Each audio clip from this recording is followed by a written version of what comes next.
Chapter 6 Gods and Demon Lords. In the land of eternal night, within a burial chamber unknown to the world, encased in a casket of ice, there was a beautiful, dark-haired, naked girl. A figure was in front of her, also nude, as she embraced the casket with an eerie smile on her spellbound face. Her skin, as pale as the white-hot sun, burned a shade of red as she let out a satisfied sigh. Ah, so beautiful, ah! Beholding this girl in the coffin and showering her with love was the secret delight of this charming, silver-haired figure, her red and blue eyes flickering as they let out their ominous glow. They brought out her traditional beauty, enhancing it to another level. But what struck any observer of her the most were the two prominent white canines jutting out from both sides of her lips. Whenever she opened those lips, her blood-red tongue and milky white fangs would bare themselves. This was the demon lord Luminous Valentine, queen of nightmares and ruler of the night. Whenever she touched this casket, it left a burn-like mark on her beautiful skin. It was an arc, a pure block of holy force, and thus damaging to Luminous. As a vampiric demon lord, this whole casket was like poison to her. But she didn't let it bother her. Even the bruising was bliss itself. Even a demon lord with Luminous's powers was incapable of breaking the casket. So instead she lovingly caressed it, hoping for the day when she'd finally be able to release the girl sleeping inside. One of her trusted associates made contact with her. I apologize for interrupting your fun, but there is something I wish to inform you of. It was Louis, the one she had enlisted to be Holy Emperor of Lubelius. The sound of his voice annoyed her, but she put up with it. It was rare for him to speak up like this, and she could easily imagine it being an emergency. Oh, Louis? Did something happen? Hinata has moved to defeat Rimuru, the root of all this evil. I tacitly allowed her to do so, but things have apparently grown complicated. How do you mean? Louis gave her the truth, as revealed by his own investigation. Ah, no time to relax then. With a weary sigh, Luminous removed herself from the casket, left the burial chamber, and called for a servant. Gunther. Yes, my lady. Gunther was an elderly vampire in Luminous's service, a butler who had joined her at Walpurgis. Now he emerged from the darkness, one of the three servants under her control and almost on her level of power. Louis was her point man on the Emperor's throne, Gunther within the city of Nightgarden, and the late Roy her stand-in demon lord as a deterrent against outside propaganda. All three were also Luminous's bodyguards. Luminous was currently in a burial chamber situated deep inside Nightgarden, and Gunther was keeping watch over her nearby. With a measured hand, Gunther assisted Luminous with her clothing. The fact that she preferred the ceremony of manually putting on her outfit over some instant magical transformation was a telling indicator of her form over function taste. Honestly, Gunther griped at Louis as he helped her change, bothering her with such trivial nonsense. My apologies, Louis replied. But if we leave things be for much longer, we run the risk of losing your beloved Hinata as well, I fear. Such silly concerns. Although, if it is the demon lord Rimuru she crosses swords with, prudence would certainly be in order. I come to you both now because I don't want them to cross swords. If Hinata is killed, what would Luminous... Louis! Luminous grudgingly interrupted. That's enough from you. You too, Gunther. A single appearance from me is all this needs, no? Then we can eliminate the source. The three servants hated it when one of them horned in on the territory of another, which was a source of frustration for Luminous. Louis knew that, which was why he deferred to Gunther this time. Yes, my lady. I apologize. The two of them bowed their heads meekly. Luminous gave them a snort. With Roy gone, I'll need to rejuggle your assignments. Right now, though, I don't have the time for it. Both of you, follow me. She began to walk in all her solemn majesty. The two magic-born were ready to follow her. "Yes, my lady. Allow me, my lady." Then Luminous stopped for a moment, turning back toward the casket her beloved slept within. "Wait for me, all right?" She then whispered the name of the precious girl inside before grimly caressing the chamber's door and closing it behind her. Soundlessly, shut away by Luminous's massive magic barrier, the chamber slipped down into true darkness. Damrada the Gold, one of the leaders of the Cerberus secret society, had finally made it back to Farmers from his clandestine meeting with the 5 elders. He was now in Migam, out in the countryside, and given how well he knew the money-hungry Earl Needle of Mygal of Migam, he hadn't forgotten to placate him with enough presents to earn his trust. This time, as well, a little bribe was all he needed to allow a protege of his to reside within Migam. Edmaris, too, was there now in an undisclosed location, and Damrada knew this domain would become the eye of the storm before long. Edward, the new king, had dragged a force of 20,000 toward this domain's borders. Damrada knew that too.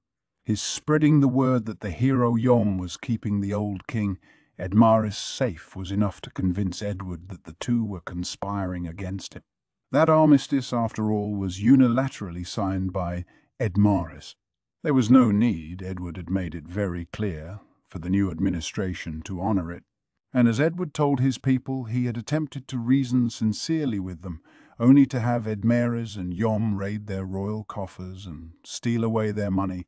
To Farmas's urban dwellers, far removed from the borderlands, a hero incapable of anything except combat wasn't that worthy of their appreciation. Being so safe in their cities, after all, made them underestimate the need for such stout defense. Some even questioned the need to keep people like Yom and his force fed on the public dime. It was funny to see how such a large swath of people failed to realize that safety came at a price. In the midst of this, the announcement that the hero Yom and the old king, Edmaris, had embezzled the reparation funds infuriated Farmas's upper class. More and more of them volunteered their support for Edward. Nobody doubted his moral superiority on this question. And with that support egging him on, Edward had deployed his troops. If current trends continue, it wouldn't be long before Yom and Edmaris were arrested on trumped-up charges and executed. They wouldn't be willing to accept that, of course, which meant war was on the horizon, just as Damrada drew it up. Yom had only about 5,000 troops here in Migam, but they had been taking in reinforcements for the past 3 days. So Rimuru hasn't abandoned Yom after all. How terribly naive of him.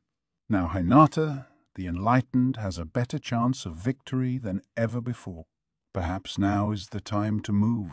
This, too, was within Damrada's realm of imagination. On a wholly personal level, he would love it if Hinata could be taken out of the picture for good. It was likely that she knew she had been taken advantage of by her lies, so it was best to eliminate her before she got in the way. Damrada doubted she'd ever forgive him for it, and he needed to keep that in mind during his operations in the Western nation. For now, though, he would have to leave Hinata in the hands of the 5 elders. Any more direct intervention with her would be too dangerous. Well, not like this mission will end in failure. The leader of Cerberus ordered him to trigger a war in this region. Nothing else. As far as Damrada was concerned, his job was already done, so it'd be a smarter bet to pull out before Hinata got back. But there was just a bit of unfinished business left. Damrada didn't care who won between the hero and the new king, but if he wanted to secure future profits, he had a promise with the 5 elders to fulfill. The demon had to be killed. This, however, was where his plans began to go awry. Earl Nidal Migom had tipped Damrada off on an internal meeting held in his domain, and judging by the report, this demon was aiming for a quick end to the battle as well. What would this mean to him? It meant that the new king and the demon wanted 2 completely different things for Farmers. Edward had no intention of hostilities against Rimuru. The monster forces clearly outclassed his, and there was no way Farmus could beat Tempest alone. But despite that, Rimuru had still sent reinforcements to the hero Yom. That indicated to Damrada that he wasn't afraid of war, should it come to that. All that talk about a just cause was turned on its side the moment the Demon Lord sided with Edmarit. He had changed his mind, it seemed. This gave Damrada some concern. In the midst of his investigations, as he sought the demon, he had come to learn that the magic-born Raisin was now serving the demon Damrada was trying to kill, not Edmarit, which meant, was it that demon who defeated Razan, not Rimuru himself? This is no Johnny-come-lately demon given physical form on this world, then. Perhaps an older demon has been revived. The thought made him grimace. There wasn't enough intelligence to work with. Not even the Cerberus leader provided any information about the demon. This adversary, he reasoned, would have to be considered at least an early modern archdemon, possibly older.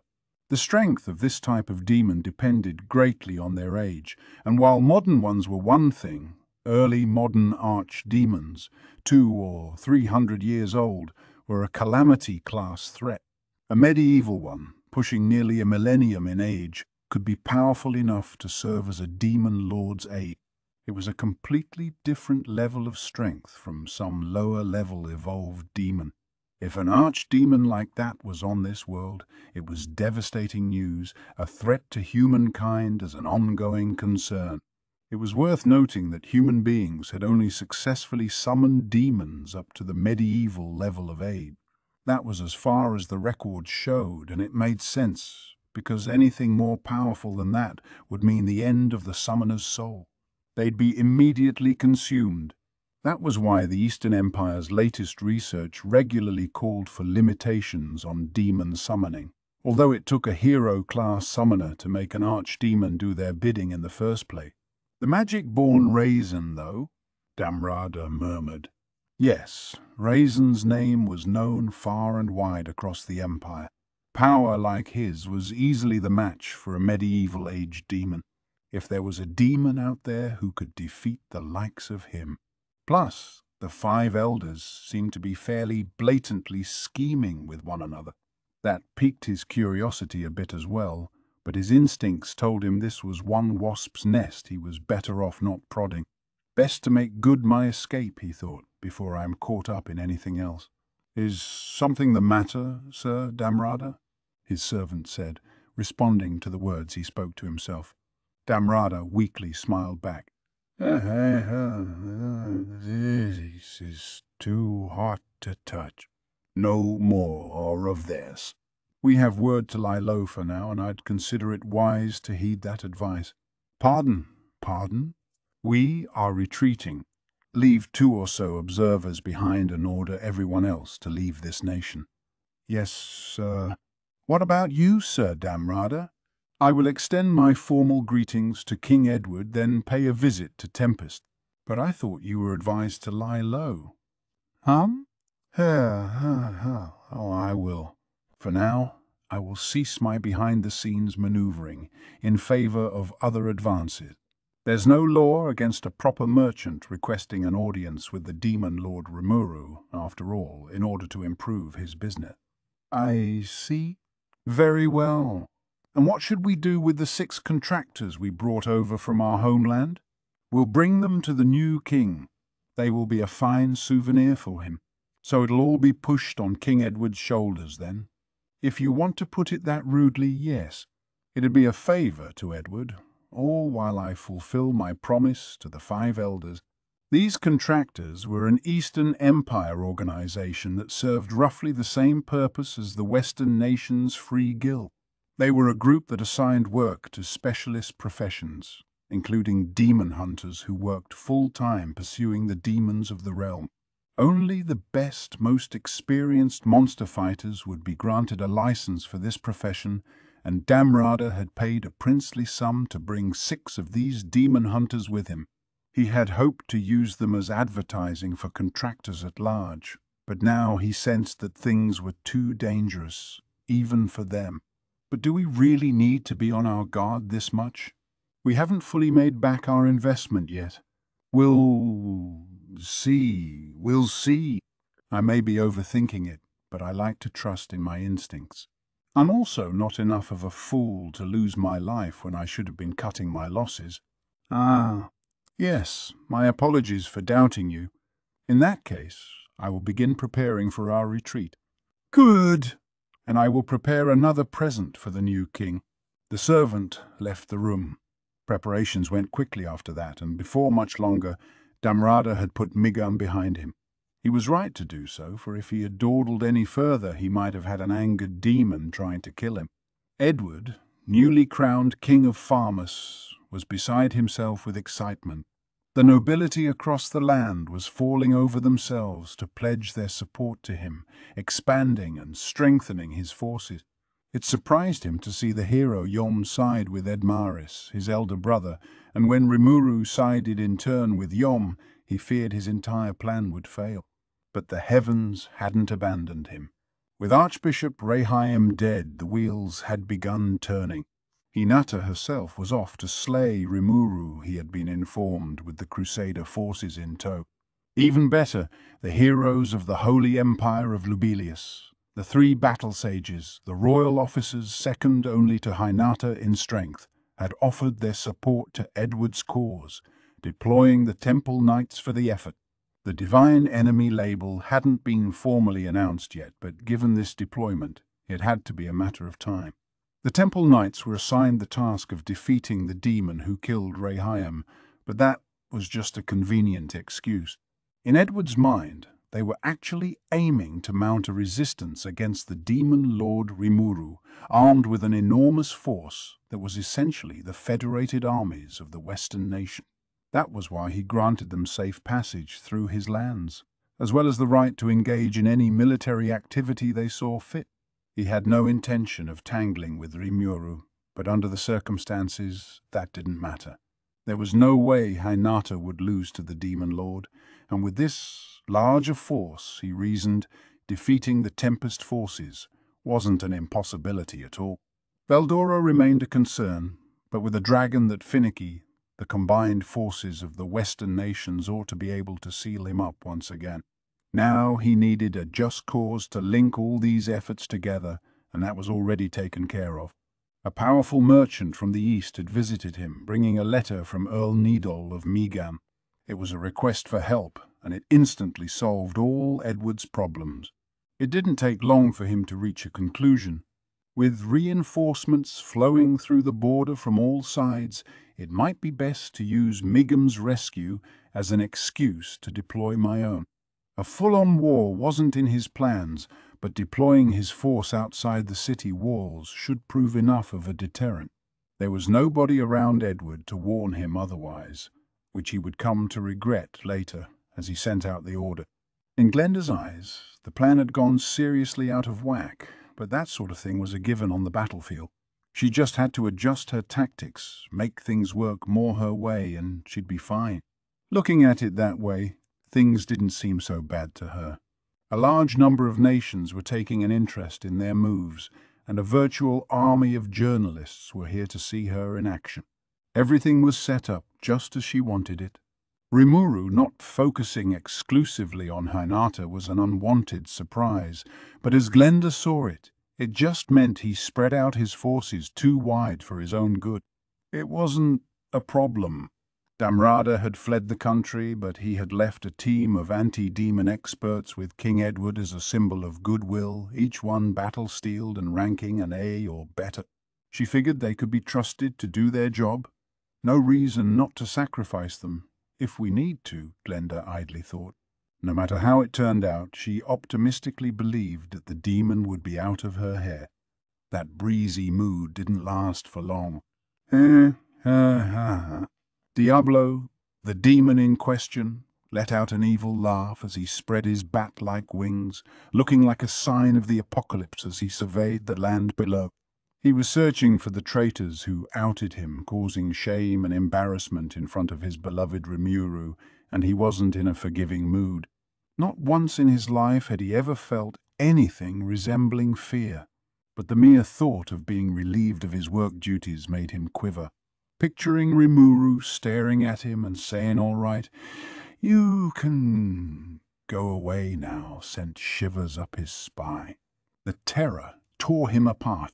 Now Diablo had to pay back the people responsible for that feeling. He contemplated what he'd do once he tracked them down. It made the smile even broader. Then he found Edward, the new king, at the rear of the forces. With him were several others who stood out of the crowd strength-wise, at least somewhat, enough so that they could at least go toe-to-toe with Diablo. Part of the 10 great saints, perhaps? Rimuru instructed him not to kill anyone who wasn't involved. If they were involved, that didn't apply. At least that was how Diablo and Hakuro, his overseer, had interpreted the missive. Any troops not defending themselves would be let go, of course. But if they attempted to fight him, that was another matter, especially if they decided to initiate hostilities themselves. Then there was no need for mercy. Resisting the urge to greet this new king at once, Diablo sent a thought communication, reporting his findings to Hakuro. "Sir Hakuro, I have found one standout among them headed your way. He should keep Saranga occupied, I would imagine." "Roger that. Is it better not to kill him?" Yes. I believe he is related to Lubelius, the origin of those rumors against me. Capturing him alive would make him a useful pawn in our negotiations." "Very well. I will inform Saranga. Also, this target is leading approximately 5,000 troops. By the Free Guild's ranking, this includes several fighters graded at least an A8. Perfect, then. Let's point Gobda and Gabble at them." "Yes, a fine idea. I am sure this is a battle they cannot lose, but no need to worry. I will be watching them, so feel free to do whatever you like." "It relieves me to hear that from you." Excuse me then. Don't overexert yourself." With his report given, there was now no need for restraint. He flew down toward his prey. The sight of Diablo swooping in from out of nowhere froze the blood in Edward's veins. Sayare, enjoying a cup of tea with him, was barely able to react at all. "Hello there. I believe we have met before, King Edward. My name is Diablo." He gave them an elegant bow. Before he could even finish his greeting, Edward's knight captain was barking out orders. "Fan out! Take defensive positions! Protect King Edward!" The royal guard jumped into action, grabbing Edward and trundling him toward the rear. The guard instantly formed a line of defense to cover Edward and create a wall of humanity between the devil and the king. Diablo took his time to react, simply standing there while all these troops scurried around. As far as the demon was concerned, his target was in sight. The hard work was all done. There was no reason for undue haste. In another instant, Diablo found himself surrounded by Sayare and his forces, covering the large, opulent royal tent the demon had landed in front of. He looked at them all, enjoying the sight. But although nobody noticed it, his eyes were burning with rage. Soon, a group of journalists was on the scene, curious to see what was going on. Diablo kept smiling. "I will not harm any of you. Just stay over there for me, please." Then, with a snap of his fingers, the press corps was covered in a barrier, a bit of helpful consideration on Diablo's part to ensure against collateral damage. He also meant to suggest that exiting the barrier would be seen as hostility punishable by death, but the journalists, luckily for them, never even entertained that thought. By the time the forces were all in position, Edward had regained some of his composure. Well. The agent of the demon lord Rimuru, then? May I ask what brings you here?" The greeting may have lacked much in the way of royal majesty, but it certainly succeeded in sounding pompous. Hey, just a warning for you." "A warning? What kind?" "Send your troops back immediately and hold talks with Sir Yon." then you will not have to taste the kind of fear you are better off not knowing about. For appearances, at least, he began by recommending talks. That, however, was not what Diablo really sought. If anything, it'd be a pain for Diablo if Edward actually agreed to them.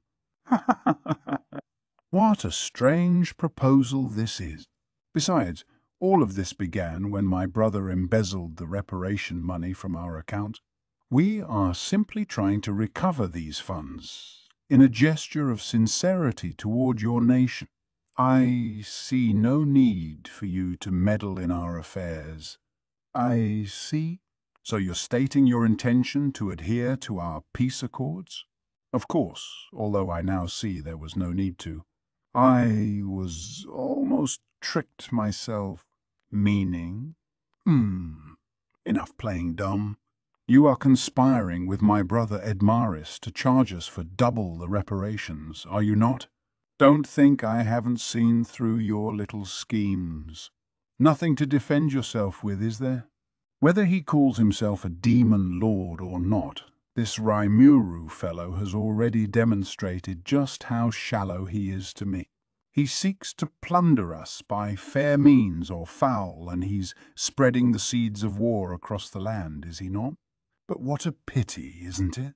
You may have killed Archbishop Rehaim in a bid to keep him quiet, but his words are recorded right here. Edward took Diablo's silence as an invitation to chatter on and on. The crystal ball he took out was held high above his head, ensuring the press on hand could see it. It depicted a very haggard-looking Rehaim, perhaps after a torture session or two. I had no intention of betraying you, he shouted. Please, please forgive me. One could tell any viewer that this was footage of Rehaim's final moments in this world, and they'd believe it. And what does this piece of evidence prove? Diablo asked. Edward laughed back, clearly considering it a foolish question. Don't you see? Lady Glenda over there brought this to us. You infiltrated Lubelius and killed Sir Rehaim, did you not? Perhaps you thought mere threats would cow him into doing your bidding, but his faith outclassed your terror. So you feared him telling the world about your crimes, and it led you to do this? He looked down at Diablo, all but daring him to respond. Diablo's smile remained intact. How impressive! A mere human being able to overcome his fear of me. That's a rather funny joke. Don't dodge the question. You've seen the evidence against you. You cannot merely talk your way out of it. Enough! Silence. Diablo's quiet voice cut off the new king as he was trying to show his full dignity to the press. For a single moment his smile disappeared. Replacing it was a hideous, barren, unfathomable terror. This charade is over. I cannot enjoy a battle of wits if you neglect to bring any with you to the contest. The words were enough to freeze Edward where he stood. I had thought about explaining the truth in detail to prove my innocence, but I see that would be a waste of time. Humans are wired, after all, to believe only what they want to believe. But there is an easier way to prove my case. What are you saying? The change in Diablo's attitude intimidated Edward. Only now did he realize that this approach of his might not have been the most intelligent idea. You would like me to prove my innocence, Diablo continued, wouldn't you? If anybody here is able to overcome their fear of me, I will gladly admit defeat. But let me caution you, I have never been defeated before. If you seek to defy me, then be prepared to face the consequences.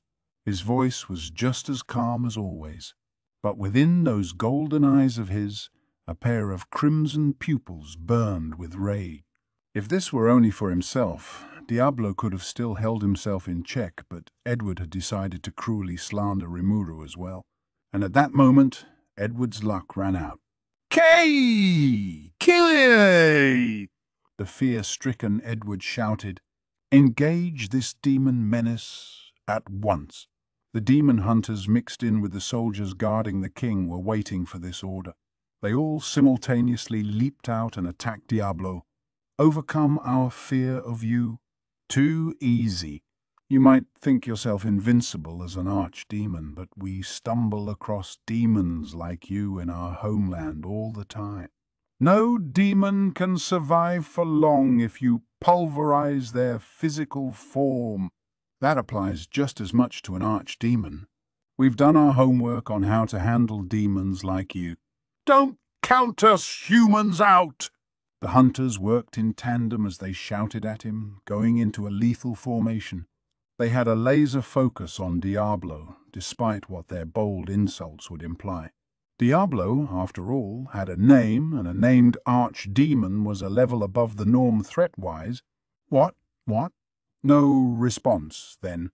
All bark and no bite, eh?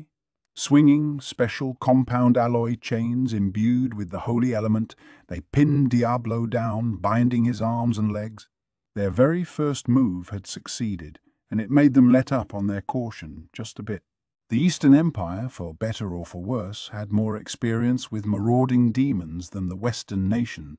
This was supposedly because of a demon stronghold in the East that held sway over a gigantic amount of power, but either way, it also meant that demon hunters really were well-trained fighters in the art of anti-demon tactics. An archdemon was strictly the stuff of legend in the West, but eastward they had conducted extensive research on demons, dividing them into categories and coming up with strategies for each type. The leader of the demon hunters had pegged Diablo as a medieval age demon, but considering his name status, it seemed sounder to treat him as an ancient one instead. A member of the demon nobility, gifted with massive power, intelligence, and perhaps even a vast army of kin. The threat could not be underestimated, but the leader still believed in their chances at victory. He had experienced several archdemon fights himself, and he never doubted the decision-making skills he learned from those battles. "Are you ready then?"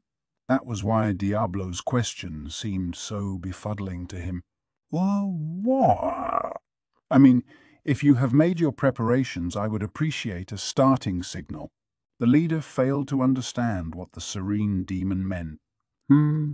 He hid his concern, trying to sound as defiant as possible. "Are you saying you won't get in our way, no matter what we do?" "Why would I?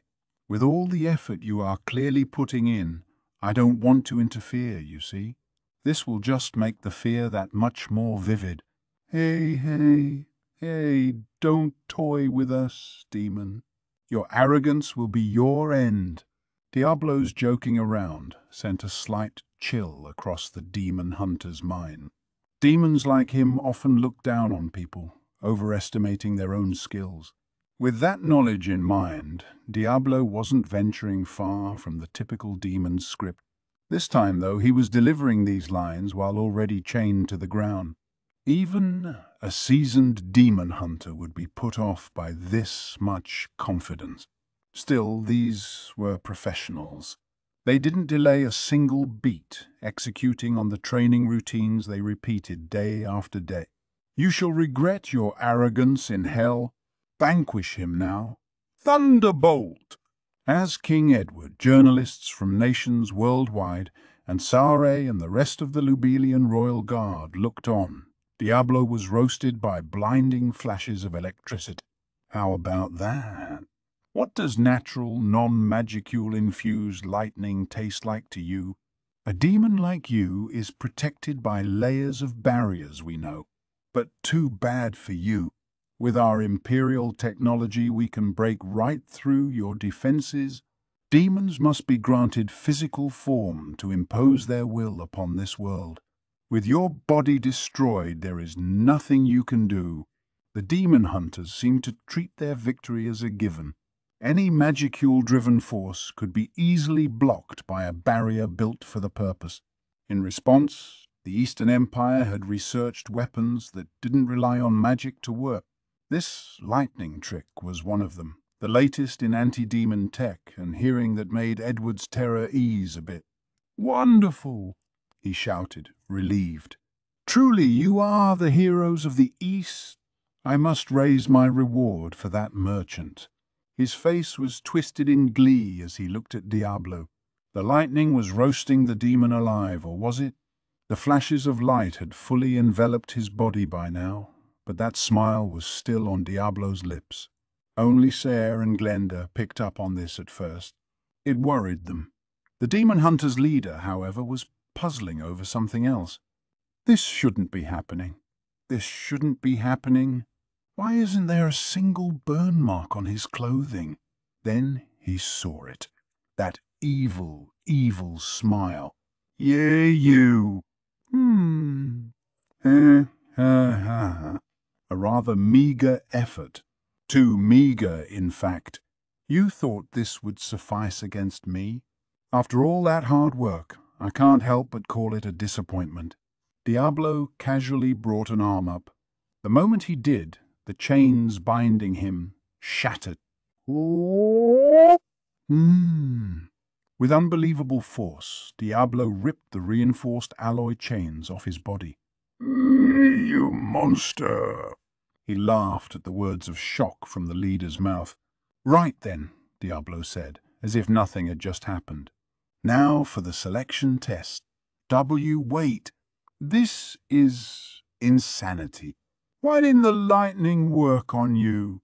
Out of disbelief, or perhaps to divert his impending terror, the leader had to ask the question. Diablo was kind enough to provide a detailed reply. "Why, you ask? It's simple. I am equipped with a strong resistance to natural influences, electrical discharge included. Your attack just now was such a meagre strike at me, it didn't even merit building a defensive barrier to counter it. Is that satisfactory?" The leader began to visibly shake. If anything, that was brave of him.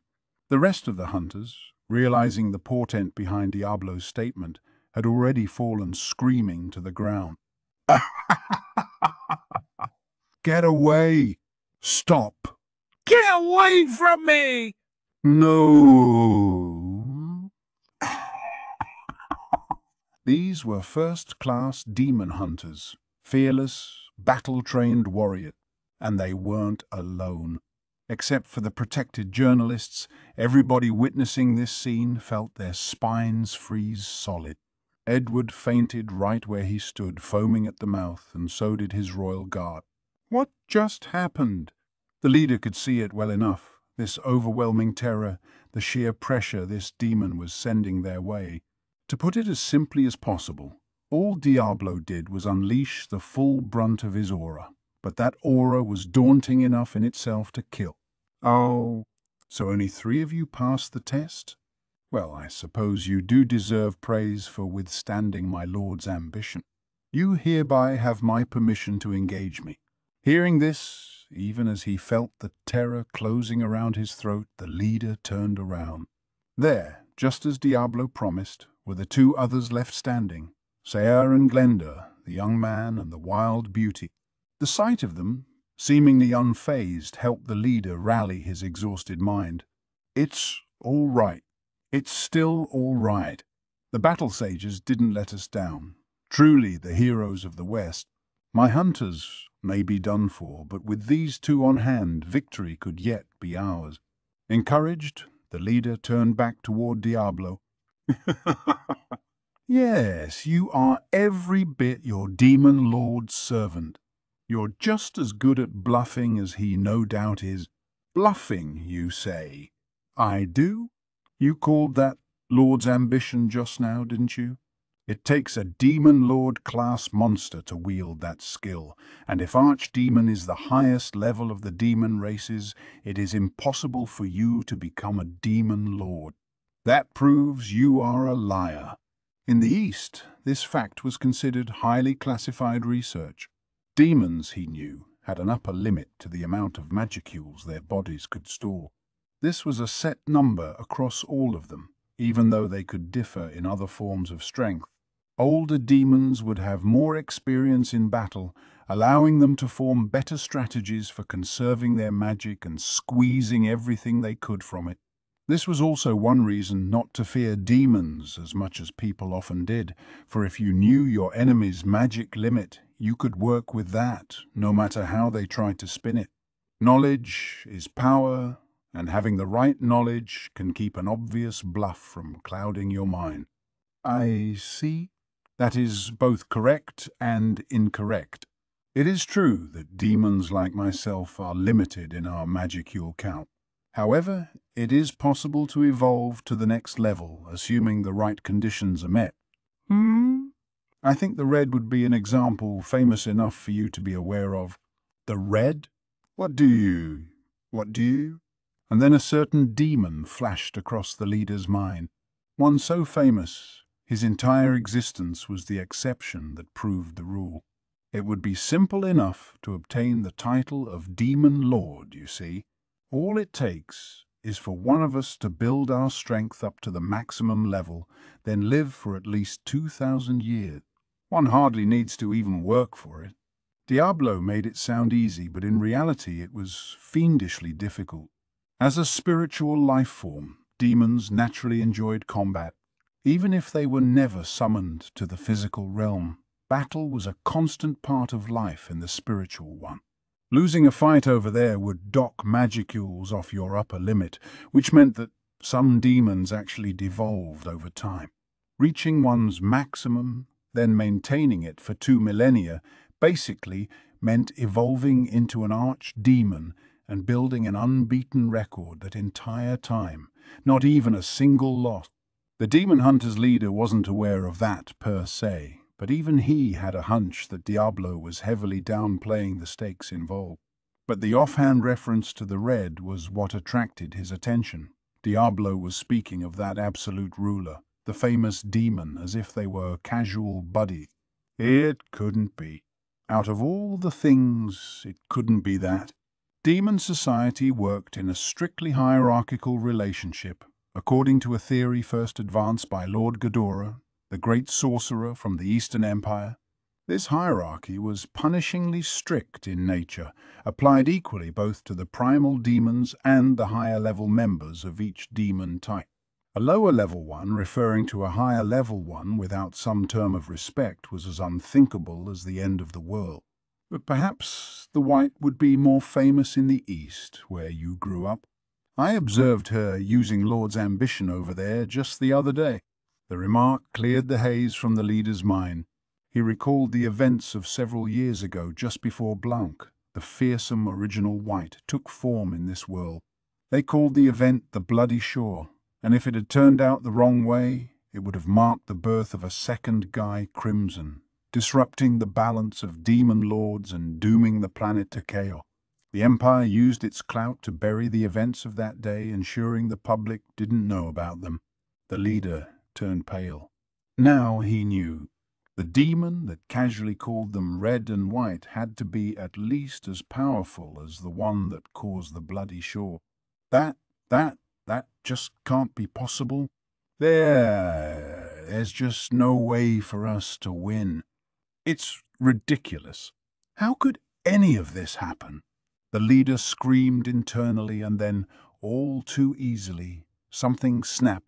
Demon hunters were professionals, not thrill-seekers. They didn't risk their necks over a job unless the money was right. If it involved protecting their own family, that was one thing, but nobody wanted to die in a faraway foreign country like this. And now that the leader understood how desperately outclassed he was, he abandoned all resistance as futile. "Please, save me!" He let go of all shame and honor, pleading with Diablo. "At least spare my life, help me, please." Diablo rewarded the display with a gentle smile. "Oh, what's wrong? You passed the test for me. Why don't we have some fun? Don't you want to find out whether I'm bluffing or not?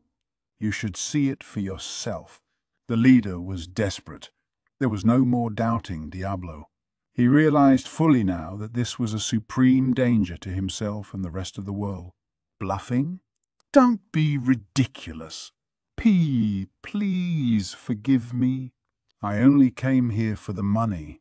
I swear I will never defy you again. I'll never do anything to interfere with you. If you order me to slit the king's throat while he's still unconscious, I'll do it for you right now. Please. Anything for my life? The pleading was taking on a pathetic tone. It turned out to be worth it. In that case, you may leave. Go into the barrier the journalists are in and take all the other people strewn around here with you. The leader immediately obeyed. Without hesitation, he shook his fellow hunters awake, ordering them to fetch the fallen knights for him. The king he personally hefted over his shoulder before fleeing into the barrier. None of the journalists chided him for it. They were too busy watching over this bizarre turn of events, holding their breath in anticipation. The area in front of the tent was much cleaner now as Sayare flashed a defiant smile at Diablo. Impressive. I find it hard to believe you're merely a calamity-level archdemon. Oh, you weren't fleeing me? Fleeing? Such an amusing remark. My name is Sayare. I directly serve the Holy Emperor of Lubelius as part of his imperial guard, a member of both the 3 battles ages and the 10 great saints who stand in opposition to this demon lord of yours. But who are you? As I stated earlier, I am called Diablo. That is my name, as granted to me by the great and powerful Lord Rimuru. And you still aren't going to reveal yourself? Sarah attempted to keep himself friendly and at ease, even as the humiliation was making him reach his boiling point inside. All Diablo's talk about people failing to overcome his terror was a direct affront to him, but he kept his thoughts rational. He wasn't the kind to let pointless anger cloud his self-control, but in his mind, Diablo was acting far too disdainful with him. Those demon hunters from the east were a joke, bragging about how professional they were but forced to beg for their lives at the end of it. Sarah had let them keep up their act since Glenda had suggested using them as sacrificial pawns. But this performance was far below his expectations. Internally, he sneered at the demon before him. I shouldn't have expected more from private citizens. We are tasked with guarding the Holy Emperor and the God Luminous herself. We are far more prepared to battle than they would ever be. Despite that, he kept himself on a higher alert than usual. Grigori wanted to fight as well, he recalled, but it looks like the prey chose me instead, in which case time to make him regret his arrogance. Diablo was an unknown name, not mentioned in any of the ancient texts he was familiar with. It meant this was no great demon, nothing to pose a threat to him. Red, white, all that pretension. What's there to be so afraid of? If this was a still unnamed primal demon, all bets are off, but he could tell his foe was no regular archdemon, but to Sayre, this didn't seem like much to be concerned about. It was the sort of confidence that only the truly ignorant could have. He just knew too little about demons. In his eyes, if this one wasn't going to reveal his true nature, he'd just have to rip the disguise off by force.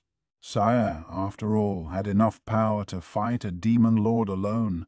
Valentine may have escaped at the end of their battle, but he was a hair's breadth away from slaying him. A mere arch-demon wasn't cause for alarm at all. That explained why Diablo's attitude irked Sayre so badly, but Diablo's next statement made the battle sage doubt his ear. Reveal myself? Ah, yes. I have so little interest in strength, I forgot to mention it. Indeed, as you say, I am not an archdemon. In fact, I have completed my evolution to demon peer. Rather similar, I think you'll see, he casually added, but do try to remember the difference. That much really didn't matter to Diablo, not as much as his name did. It was a trivial matter to him, but a massive crisis to Sayre. He couldn't believe it. He didn't want to believe it. What did the demon before him just say? A demon peer? That was purely the stuff of legend, unofficially classified as a disaster-level threat, and its force far exceeded anything else in the demon family. Not even a higher-level spirit could hope to catch a whiff of that kind of power. It would take multiple elemental Lord-class creatures to deal with it. Only a few very old tomes had examples of one interfering with this world, but it proved that they did exist. Just look at the strongest demon lord that ever walked the earth. Oh, now it made sense to Sire.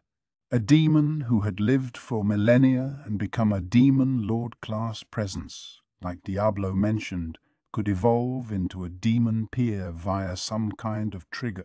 Of course, that evolution would boost his force to such dizzying level.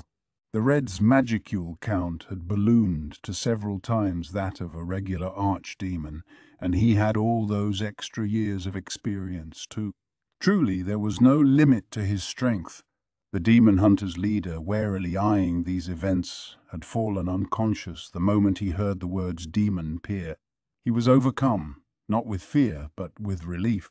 If he had actually fought that demon that was too much to even consider, and the joy he felt, avoiding that fate, literally knocked him unconscious. Nobody could blame the guy. Even Sao was taken by an all-encompassing desire to run away. And the scariest part? Some fool out there was insane enough to give such a rare arch-demon a name. What in the name of Luminous could Rimuru have possibly been thinking? Sara could feel a cold sweat erupt from every pore in his body. His instincts were sounding the alarm bells, the easygoing attitude of a moment ago now barely a passing memory. He knew how impossible this was. If Diablo had given his name without hesitation like that, it meant there really was someone out there who had granted it to him.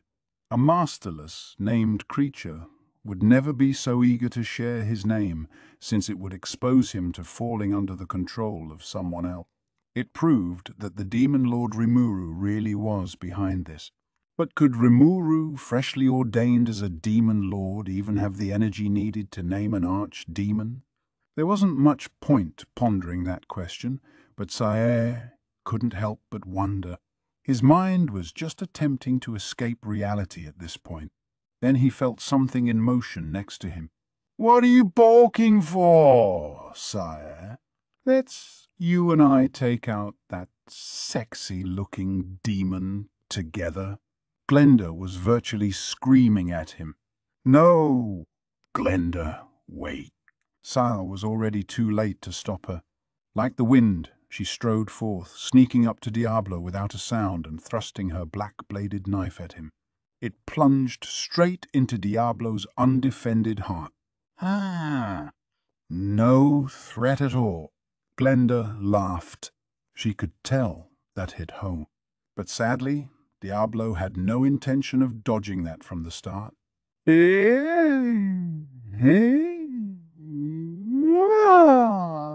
Unfortunately, he flatly stated, "Physical attacks do not work on me." That was the truth. Diablo had acquired a trait known as Cancel Melee Attack. Glenda quickly leaped back a safe distance. What a pain! Then, ignoring Sayara's warning, she launched a barrage of quick attacks. Even she could tell he was a formidable foe. She no longer openly berated him like before, and she was treating this like a battle against a full-bore demon lord. But it was all mere sport to Diablo. He was in a realm of his own, power-wise, and nothing Glenda busted out could ever affect him. Now Glenda realized this, or to be exact, she had sensed as much from the start. Her real goals lay elsewhere. Sar, resigned to his fate, steeled himself. Unable to abandon Glenda, he joined the battle, unleashing his spiritual force and boosting his physical skills to the max. Wielding the Demon Slayer, a unique weapon obtained through massive amounts of capital, he slashed at Diablo. It didn't work. Damn it! Damn it! Slashes don't work on him? Glenda, buy me some time so I can unleash my holy magic. Reasoning that only his strongest magic would knock this menace out, Sayer asked Glenda for a hand. Glenda had no response. Diablo spoke in her place. "I believe your female companion just fled?" Sayer had trouble understanding this at first. Turning around, disbelieving his own ears, he couldn't find Glenda there. Diablo was right. She had fled the scene long ago. Damn Hera! He screamed at the top of his lungs. It didn't accomplish much. Glenda decided unilaterally to start this battle, and then she left Sayer to deal with the fallout. It enraged him, but Diablo was right there, sporting his evil grin. It was time for Sayer to worry about his own hide, not hers. I can do this. I have to do this. I need to keep this going until Grigori returns. With his hopes now pinned on his other stalwart companion, Sayer aroused his spirit. Grigori had gone to the city to lure the demon over to him. Their target was right here, and thus he should be back shortly. Believing in this, Sayer plunged himself into this desperate battle, a fleeting wish that never had any hope of coming true. As Sayer faced these insurmountable odds, Grigori of the three battle sages was in a desperate situation of his own. There, as he ran across the battlefield, he was greeted by a calamity from the sky.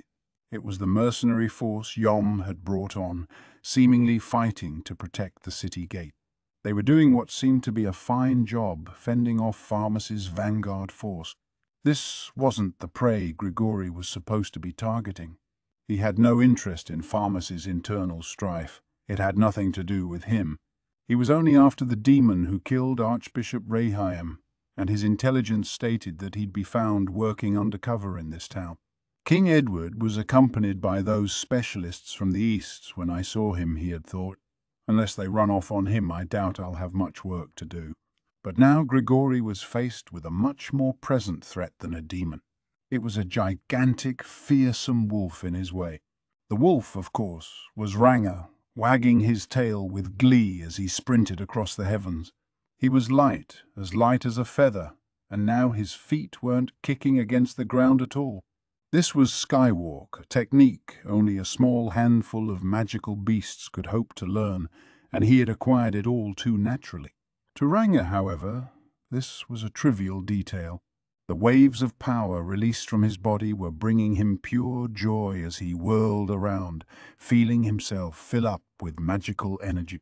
His legs, covered in jet-black fur, were crackling with gold-colored lightning, his aura releasing electricity into the air whether Ranga meant to or not.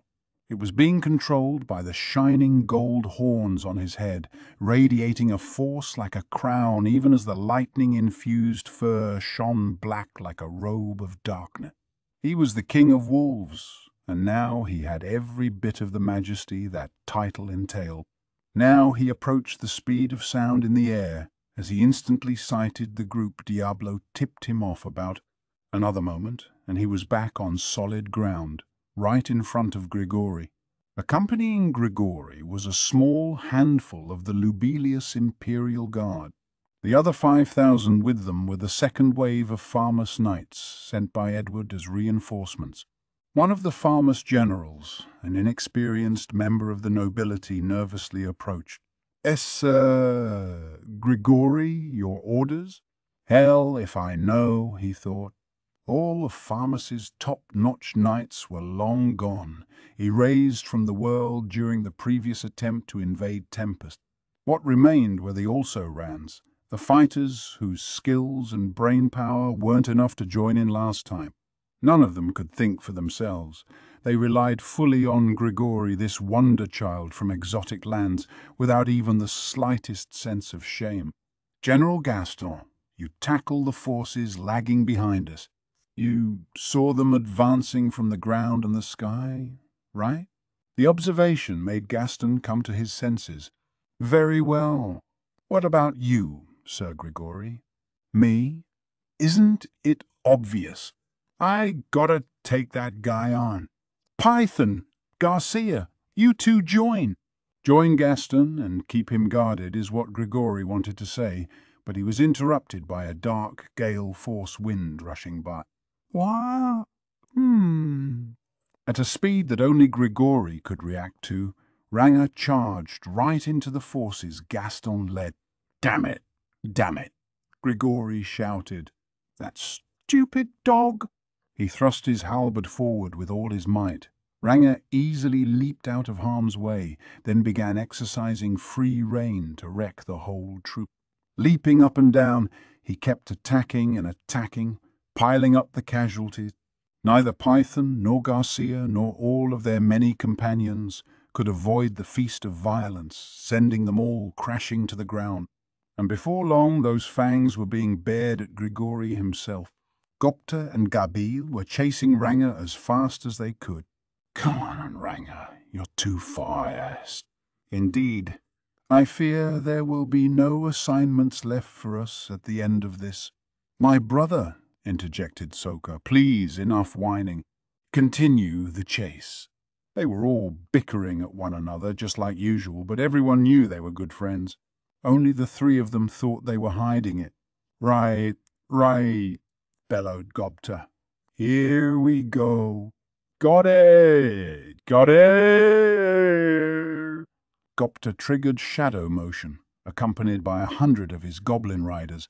Gabil flew ahead, 100 members of Team Hiryu joining him. Soka, meanwhile, returned to Hakuro to give the field commander her report. As the first person on the battlefield, Gupta was greeted by the sight of heaps of soldiers lying in what felt like a single spot. The knights still in the fray were in a loose circle around Ranga, keeping a prudent distance and praying that Grigori could defeat this beast. The downed knights were all the talented ones, or at least those courageous enough to engage Ranga and keep Grigori guarded. They paid for that dearly, all gathered together in a heap because Ranga was using his front paws to toss them over there, ensuring he didn't accidentally trample them to death. The faces of all the praying knights were strained with despair. Their cheers, loud and enthusiastic at first, were now replaced with stony silence. Grigori was already covered from head to toe in wounds. Victory, at this point, would be a dream wrapped within a dream.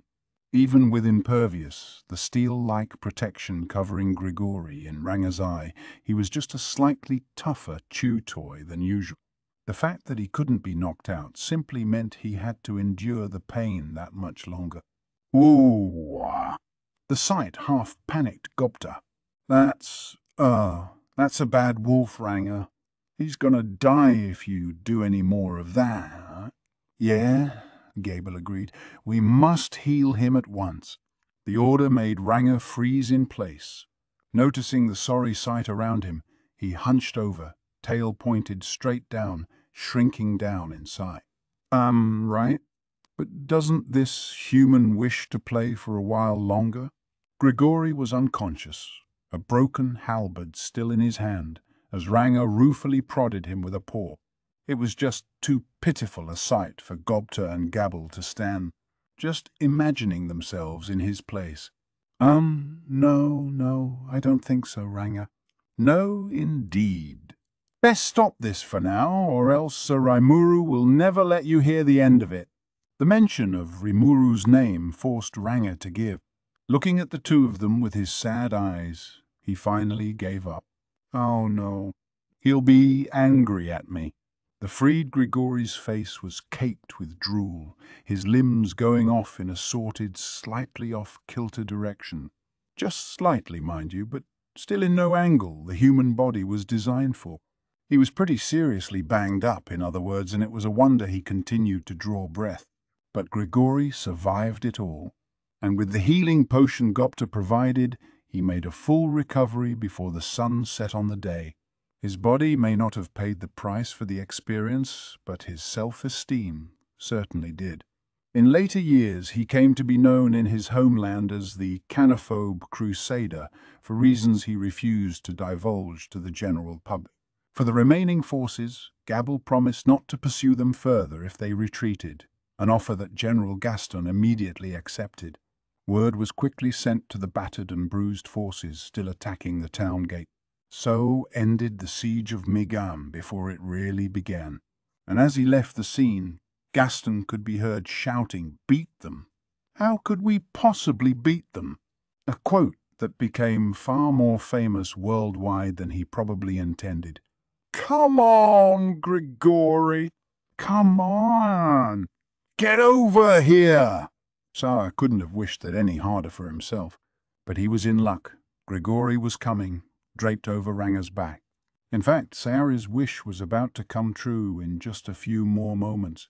Grigori probably wasn't going to provide the services he was looking for. But for Saya right now, ignorance was bliss. Besides, he reasoned, this Diablo was just too ridiculous a demon to deal with.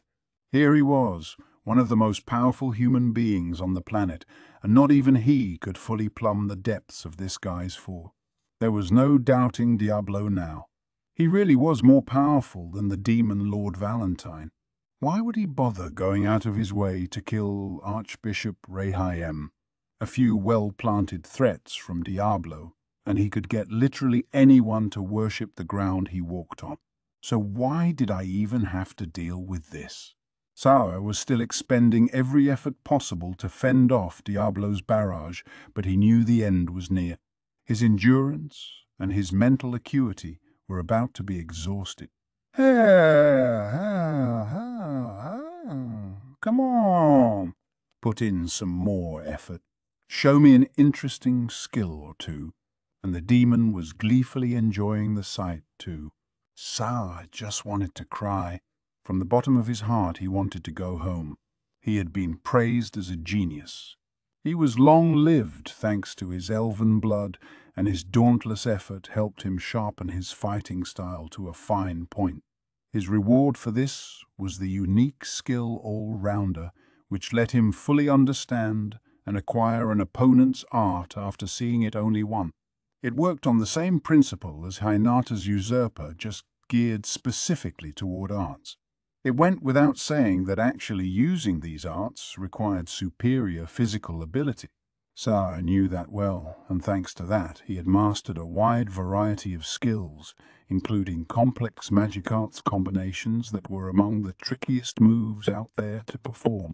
Adding magical effects like that to his own aura unlocked access to some incredibly powerful sword slashes. Thus, he preferred to use Spirit Slash, a basic battle will move and also the ultimate way to enhance one's physical ability. To this he would add whatever element his current foe was weakest against, letting him unleash a strike that could rip through almost any enemy. That was a source of pride to Saya, and none of that worked here.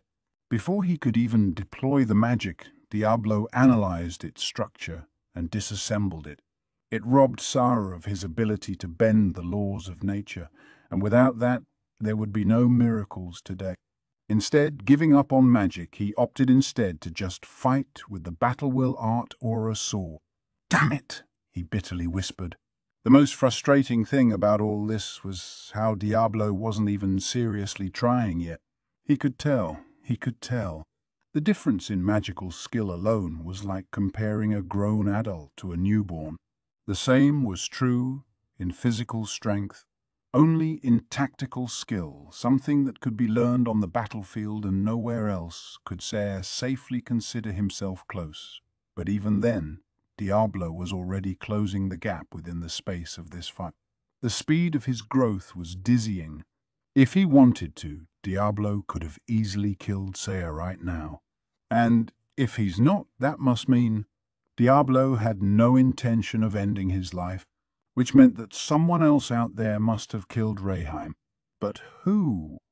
Yes, Hinata never wanted to be involved with all this, and the incident occurred after she left, as if aiming for that exact moment.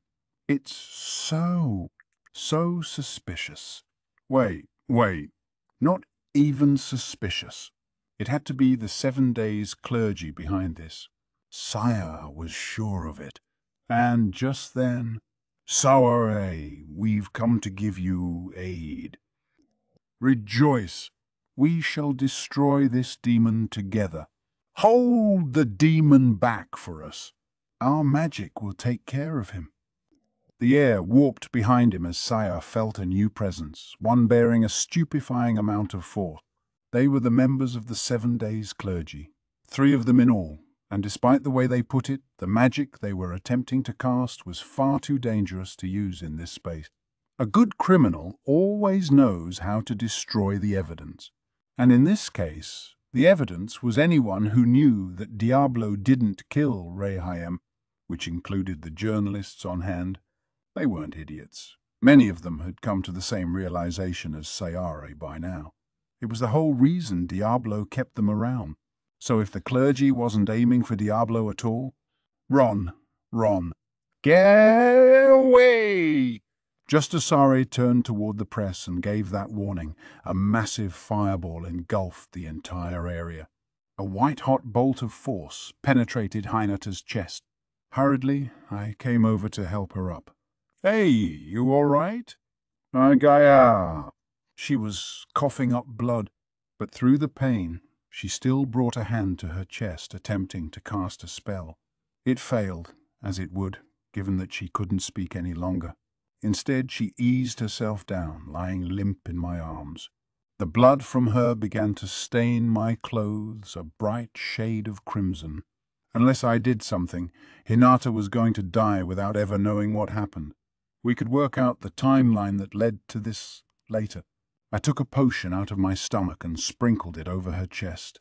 But while this would normally begin the healing process immediately now, of all times, nothing happened. Understood. The subject, Hinata Sakaguchi, possesses high resistance to magic. Her body automatically disassembles magicules, neutralizing their effects. It cancels out magic. "My magic won't work on Lady Hinata," her assistant Arnaud said, shaking his head as he ran up to me. "Any recovery magic has to be wholly in its alignment, or else it will be neutralized on contact." So holy magic, which didn't work through magicules, was okay? A lot of good that did me. These potions were useless then. In that case, don't just stand there. Cast some holy magic on her. We needed something more effective. Hinata was still alive. If we used holy magic to heal her, she ought to be able to recover. After I shouted at them, Arnaud and the other paladins began to act, but they couldn't move. Something was blocking them, a ring of light, binding all the paladins. A group of people, each bearing a huge amount of power, had used a high-level teleportation spell to jump into our area, restraining Arnaud and the rest. The two mystery visitors kneeled before me. "Demon Lord Rimuru, it is a pleasure to meet you. We are members of the 7 Days clergy, and we have come here to punish Hinata Sakaguchi for violating our orders." It sure was brazen of them. Hinata was on the ground, barely conscious. Arnaud and the other paladins were all tied up, and then these guys show up. And I had heard of the 7 Days clergy before. Adelman didn't seem to appreciate them too much. Very suspicious. I wanted to learn more from them, but things were kind of urgent right now. "I don't know what's going on with you guys," I said, trying to sound as annoyed as possible, but don't get between Hinata and me. "We already settled things between ourselves, so I'm not gonna let her die." The clergy raised their arms up high, making their disagreement clear. "Unfortunately, we must insist. Hinata, the woman there, has ignored the will of the god Luminous. This is blasphemy, and we must issue divine punishment in response." The gall of these guys. They teleport right into my backyard and think they can just say anything they want. Bah. "Please, forgive Lady Hinata." She had her own motivations for this. The clergy had no interests in the pleadings of the paladins. "Don't give me that crap!" One of them suddenly shouted. "You tricked all of us, didn't you? You wanted Lady Hinata dead from the start." This was the captain of that band of 100, the one who'd faced off against Shion. Then, suddenly, things began to get a little hectic, by which I mean the paladin standing next to him took out his sword and plunged it into that captain's body. "What? God, you?" the captain gasped. "Such insolence, Renard. I refuse to allow you to speak so ill of the 7 Days. You were conspiring with the rebel Hinata all along, weren't you? You're the one who tricked us." The shouted accusation created a stir among the rest of the paladins. They had no idea who was telling the truth, I figured. That was how much political power this clergy must have had over them. But that wasn't true, was it? I mean, that heat beam or whatever came from God's direction, which meant, well, it meant I had no idea what to do next. Things were so chaotic, there was no hope of putting them back in order. I wanted to take Hinata back from the brink of death, but the clergy was in my way, and now Renard was betrayed by his own men and in mortal danger himself. And then the clergy says they want Hinata dead for defying them, although they don't seem to be hostile to me. So now what? Job 1 was to save Hinata. Shizue asked me to, for one, but beyond that, I think we were just a few steps away from working everything out with each other. If we could make up, I figured that could lead to friendlier relations with both the Western Holy Church and the nation of Lubelius. Abandoning her was never an option for me. Look, I'll hear all of you guys out later. This is my nation, and you need to follow my laws while you're here. You're Arnaud, right? Cast your healing magic on Hinata now? My nation didn't have laws, really, but I still had executive power, and I meant to wield it. But the 7 Days clergy wasn't impressed. We cannot allow that. The followers of Luminism have sworn absolute allegiance to the god Luminous. Even if the demon lord Rimuru wishes it, no one here will execute your request. They were keeping all the paladins from doing anything. It was so annoying. There was no time to try reasoning with them. I thought about forcing the issue, but just as I did, Diablo sent me a thought communication.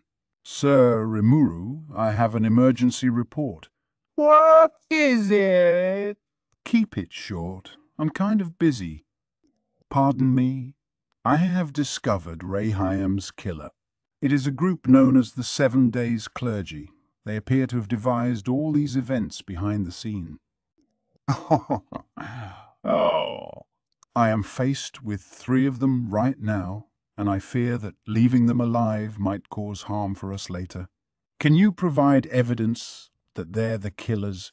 We have a press corps full of journalists from around the world here as eyewitnesses, my lord.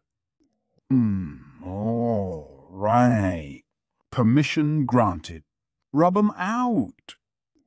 Yes, sir. What impeccable timing. Diablo definitely earned a nomination for Most Valuable Butler with that show. I had no idea how he had engineered this to work out so well, but I guess I had the right man for the job. This solved a lot of riddles on my end. So the 7 Days clergy were the bad guys here. Their motives were unclear to me, but I guess they were after Hinata, not me. They wanted her dead, presumably because she'd be trouble for them alive, and since she'd be too formidable a foe for them, they had hatched a scheme to turn the rest of the world against her.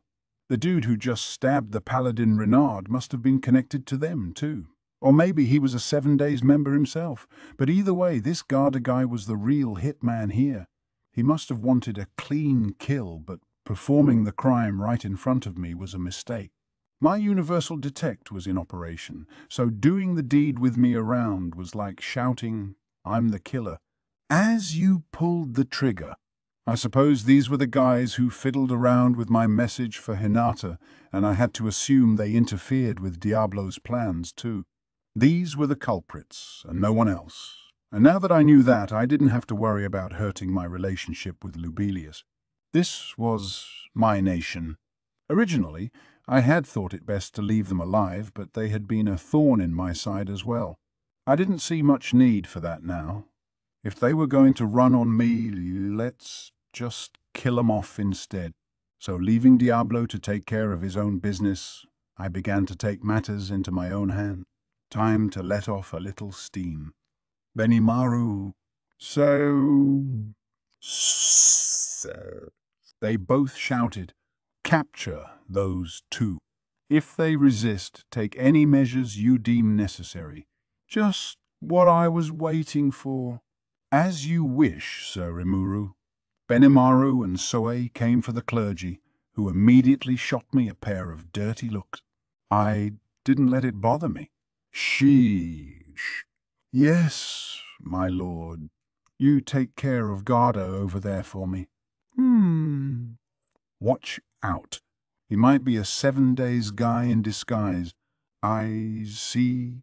Then let me show him the deepest pit in hell and expose him for what he is. She gleefully readied her massive sword.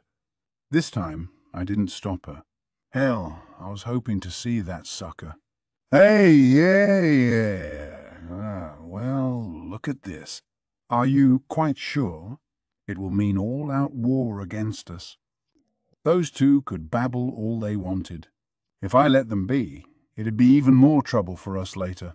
And if I was gonna take action here, better make it count. Sorry, guys, but you went too far. I guess you tried pinning the blame for Archbishop Rehaim's murder on me, but I've seen right through all that. If you're picking a fight with me, I assume you know what's coming for you, yeah? The paladins exchanged confused looks. A few of them, at least, seemed to see things my way. Arnaud, meanwhile, with an enraged expression, already had his sword pointed at the clergy. But the pair didn't look daunted. In fact, they were laughing in our faces. Hey. I didn't think we would be found out. Wahahaha! But the saint is already dead. Demon Lord Rimuru, you and Hinata both exhausted your strength in that battle, didn't you? We wouldn't dream of missing this golden opportunity.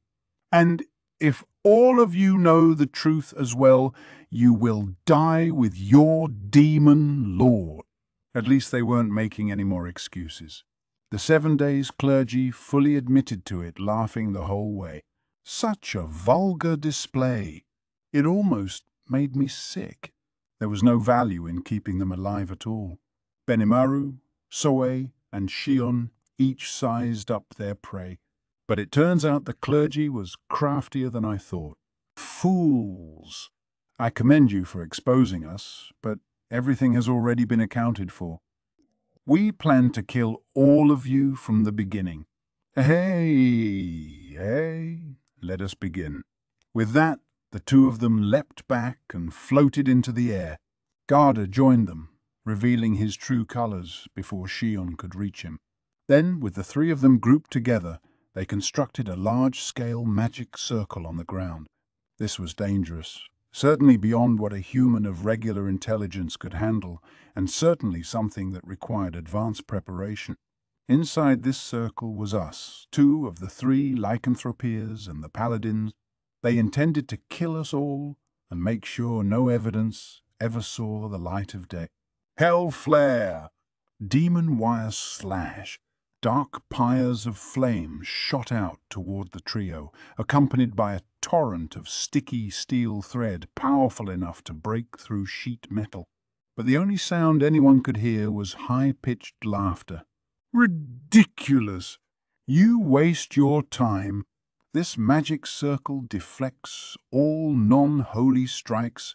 Any magical attacks from evil creatures like yourselves could never penetrate it. Wow! Such utter fools. Our knowledge has been built and refined over centuries. It will never lose out to the brute force of some arrogant monster horde. The laughter echoed above us, but I was too busy keeping Hinata alive. She had a temporary heart made from my own body, but it took up a ton of magicules. I wasn't used to pulling this off, and it wasn't exactly a very compatible donor organ for her, so it wasn't working as well as what I concocted for Majura. Then Shun charged forward, ready to push all my concerns away. Shut up! That means nothing in the face of my Goriki Maru version 2. She wasn't making much sense, but she made a mad dash for the clergy, muscle memory winning out over her brain. It would have struck most people as idiotic, but Shion was on another level today. You imbecile! What could that sword possibly? There was an audible ripping sound out from the air in front of the sneering clergy. No.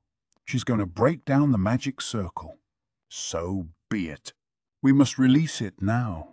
Shion's nonsensical attack was pure brute force, something that didn't care much about elements or attributes at all. In addition, understood, she appears to be using guarantee results, part of her master chef skill, to alter the space around her.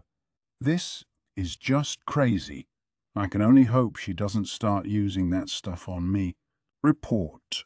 While the possibility is slim, the subject Shion's attack might be effective against you as well. Oh, crap, really? Better make sure I never piss her off again. This had taught me all over again how amazing she was, but sadly, even that couldn't stop the 7 days clergy's attack. Report. Attack incoming. Their broad-range annihilation attack was complete. Crap. What should I? Report. It is not a problem. The magic circle has already been analyzed. The cool, refreshing voice of Raphael calmed my frayed nerves. Okay. Great. No problem at all, then. This magic circle looked kind of complex to me, but I guess it was child's play to the wise master here. I hated to dent the clergy's confidence and all, but I guess riled Raphael could still outwit them. Prepare to meet your doom. Trinity break. 3 voices chanted in unison to launch the spell, but all that effort was already in vain. Report. Relaunching the ultimate skill Belzebuth. Just as the professor reported that to me, Belzebuth swallowed up all the droplets of murderous light raining down from above.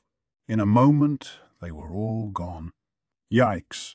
Set this thing to full blast, and it was a real monster. Even the paladins stared wide-eyed at me, shocked at the sight of all those missile blasts disappearing before their eyes. But wait a second. Didn't I sacrifice Belzebuth when I fought Hinata just now? Understood.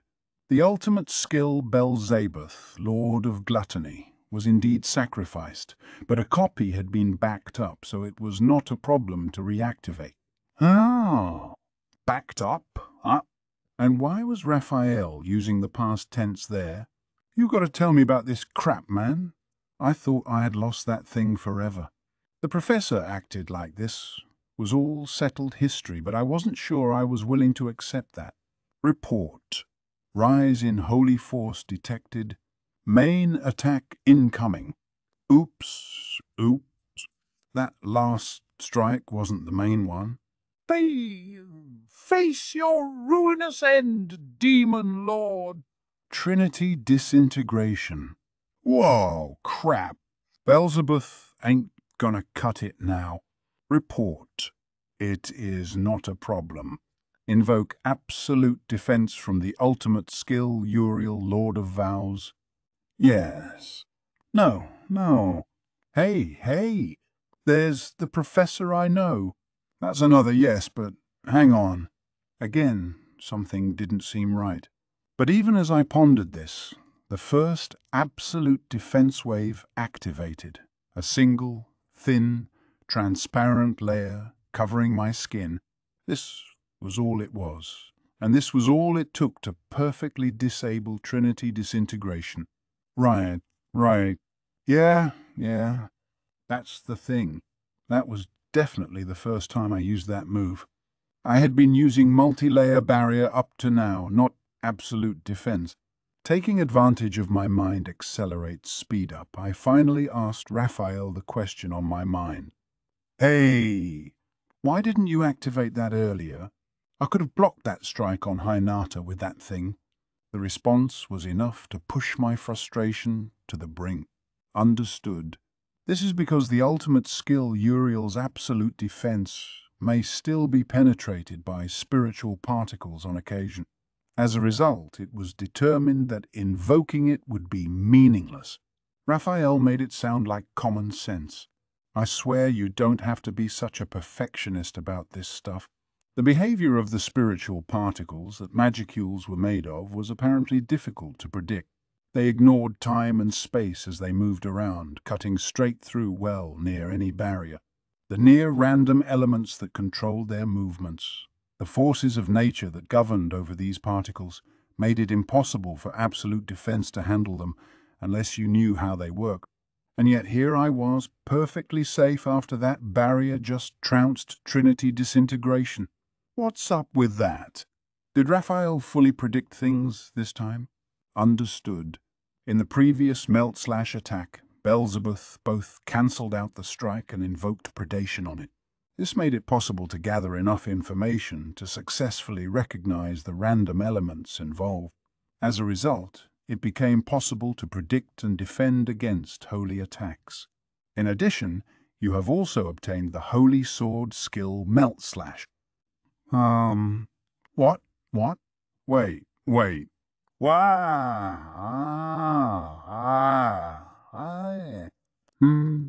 So you mean you sucked up Hinata's sword on purpose back there? Dude, don't clam up on me, you bastard! I can totally picture you reacting like, oh no, Rimuru got me just now. Your silence is telling me everything I need to know. Although, wait a second. I know Raphael isn't the type to take dangerous risks, but could I have, survived a melt/blow without having to cancel it out with Beelzebub? Understood. Of course. You lost a great deal of magical energy, but your material body could have been instantly reconstructed with infinite regeneration. So, what were you so freaked out about? You didn't just want to consume Melt Slash so you could analyze it, did you? Oh, more of that, huh? Bastards getting better and better at dodging my questions. More malicious, you could say, or human-like. You could tell me the guy was a living being and I think I'd believe you. But I don't know, I suppose I wanted it, yeah. Wanted to withstand that attack.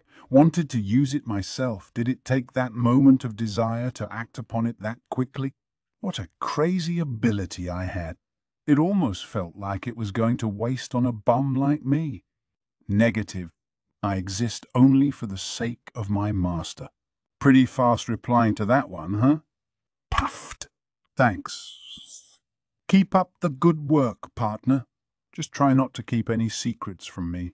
Thus, within the dilated time Raphael and I bickered with each other, our entire conversation ended in a single real-world instant.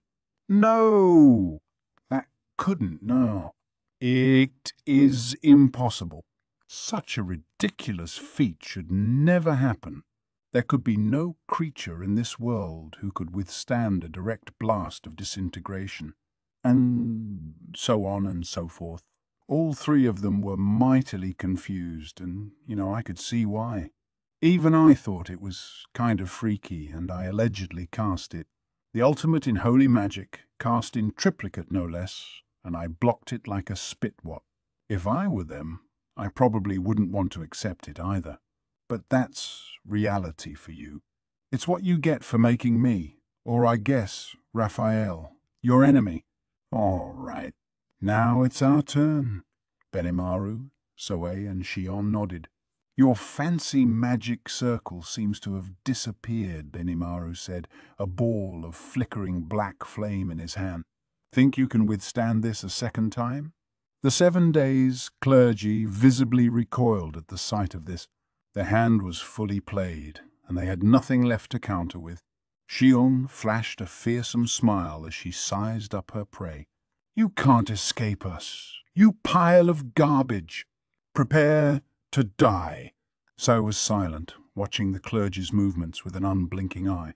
Alvis and Sophia, the lycanthropeers, were watching over the paladins, making sure none of them stepped out of line. There were unlikely to be any more real threats among them, but no harm in being sure. Not like any would-be assassin among them could do much of anything now. The 7 days trio had now been herded into a single location, but they still refused to give up.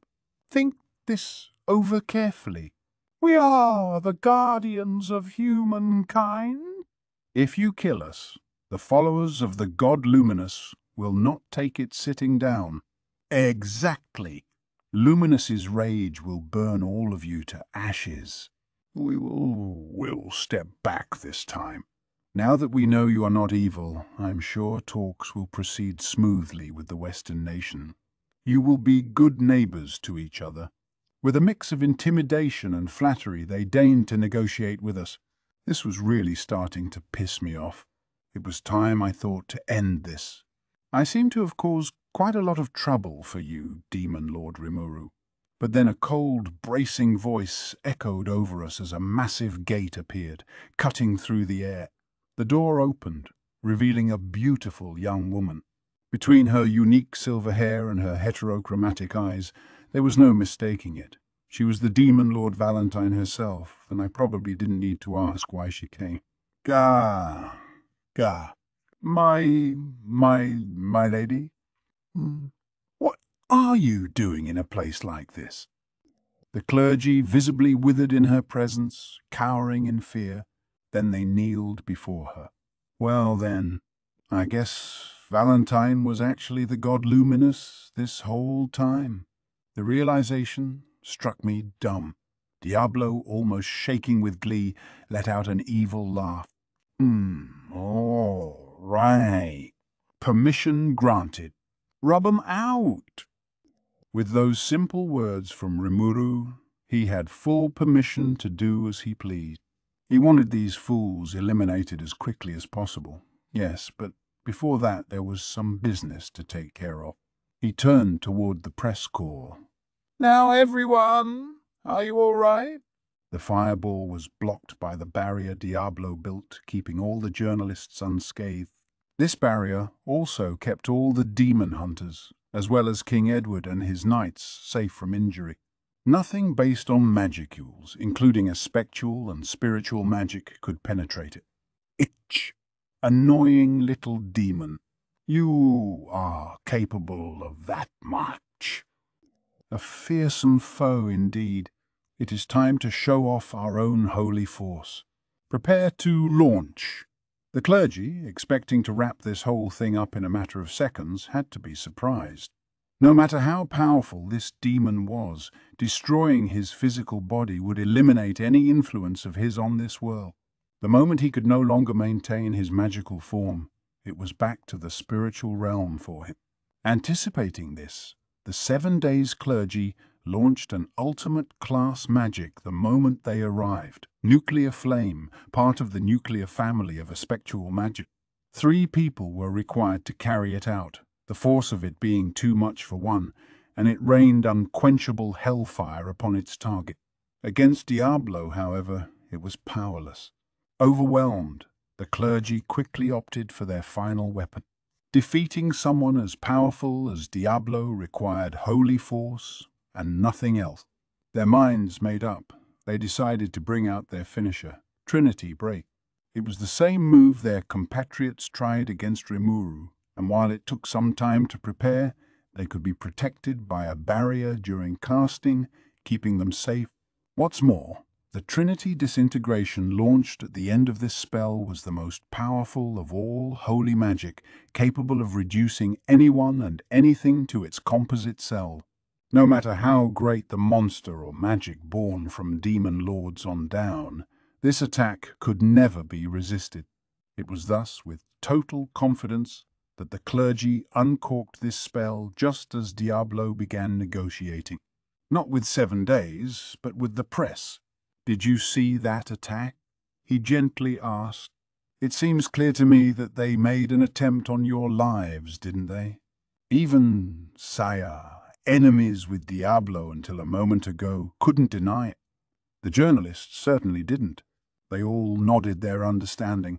The guardians of humankind, the great heroes, the 7 days clergy of legend, everyone there knew of them. Diablo was telling the truth. They were sure a moment ago that they'd be breathing their last. The clergy would bury them all, Diablo included, and then they'd pin the blame for it on the demon. But there is no need for alarm. I will protect you all. To the crowd, Diablo's smile looked like the reassuring countenance of a benevolent god. They believed him. If he was powerful enough to shrug off a battle sage like Sayer that easily, Beating the legendary 7 days didn't seem so fantastical either. What? What do you want from us? Oh, money!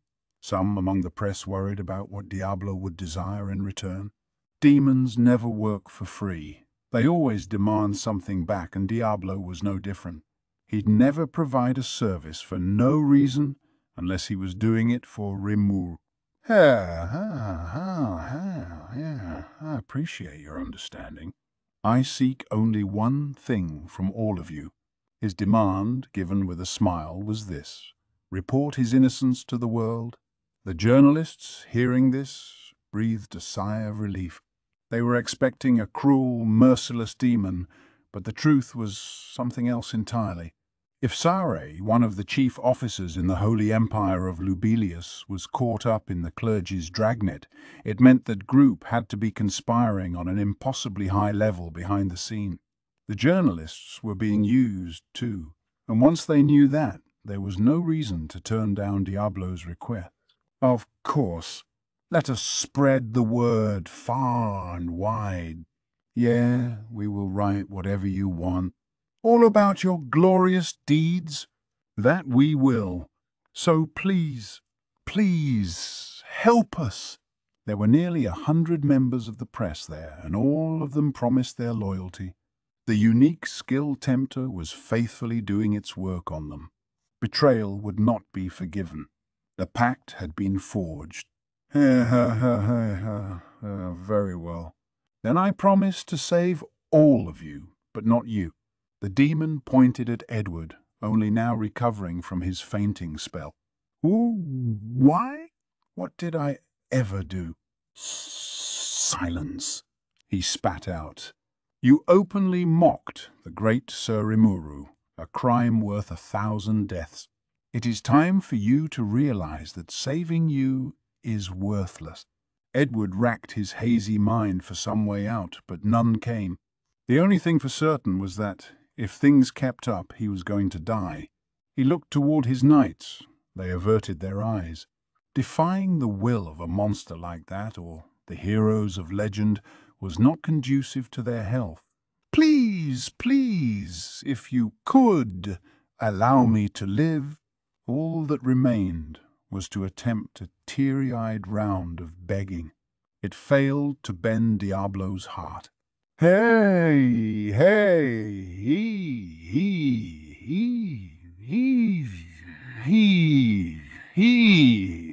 None of the press lifted a finger to help Edward. What could they do? Edward was the cause of all this in the first place. Nobody was going to step in for him now and face that demon's wrath. The king, realizing this, started crying. I'll give you everything. My money, my position, my throne. I'll abdicate and give you everything. Diablo paused, apparently giving this offer some serious thought. Come to think of it, he said, lightening his tone. The hero Yom is guarding Edmeris at the moment, is he not? I believe he is the only one qualified to truly lead the land of Farmus. But what do you think of that? Edward knew that. His mind, racing at speeds higher than he ever felt in his life, was sure of that. I agree with you. He has great potential. I would gladly announce him as my successor. The answer was a source of great satisfaction for Diablo. The journalists could sense it as well. A couple of them even began to laugh. The birth of a hero king, is it? This is the news of the century. Diablo nodded contentedly. Now the table was set perfectly. A few of the details had gone awry in his plan, but the results wound up more than satisfactory. Now all that remained was to sweep up the garbage. The time had come. Are you ready for this? In just a few more moments, a rain of light will cleanse this realm of evil. Enjoy what few remaining seconds you have left to. The clergy had been watching these events from afar, assured that their upcoming spell would win the day for them. What arrived instead was a single moment of despair. Am I ready for what exactly? Don't make me laugh, you scum! You meddled with my plans and shamed me in front of Sir Rimuru. Both serious crimes. You will taste the fear and despair I felt many, many times over."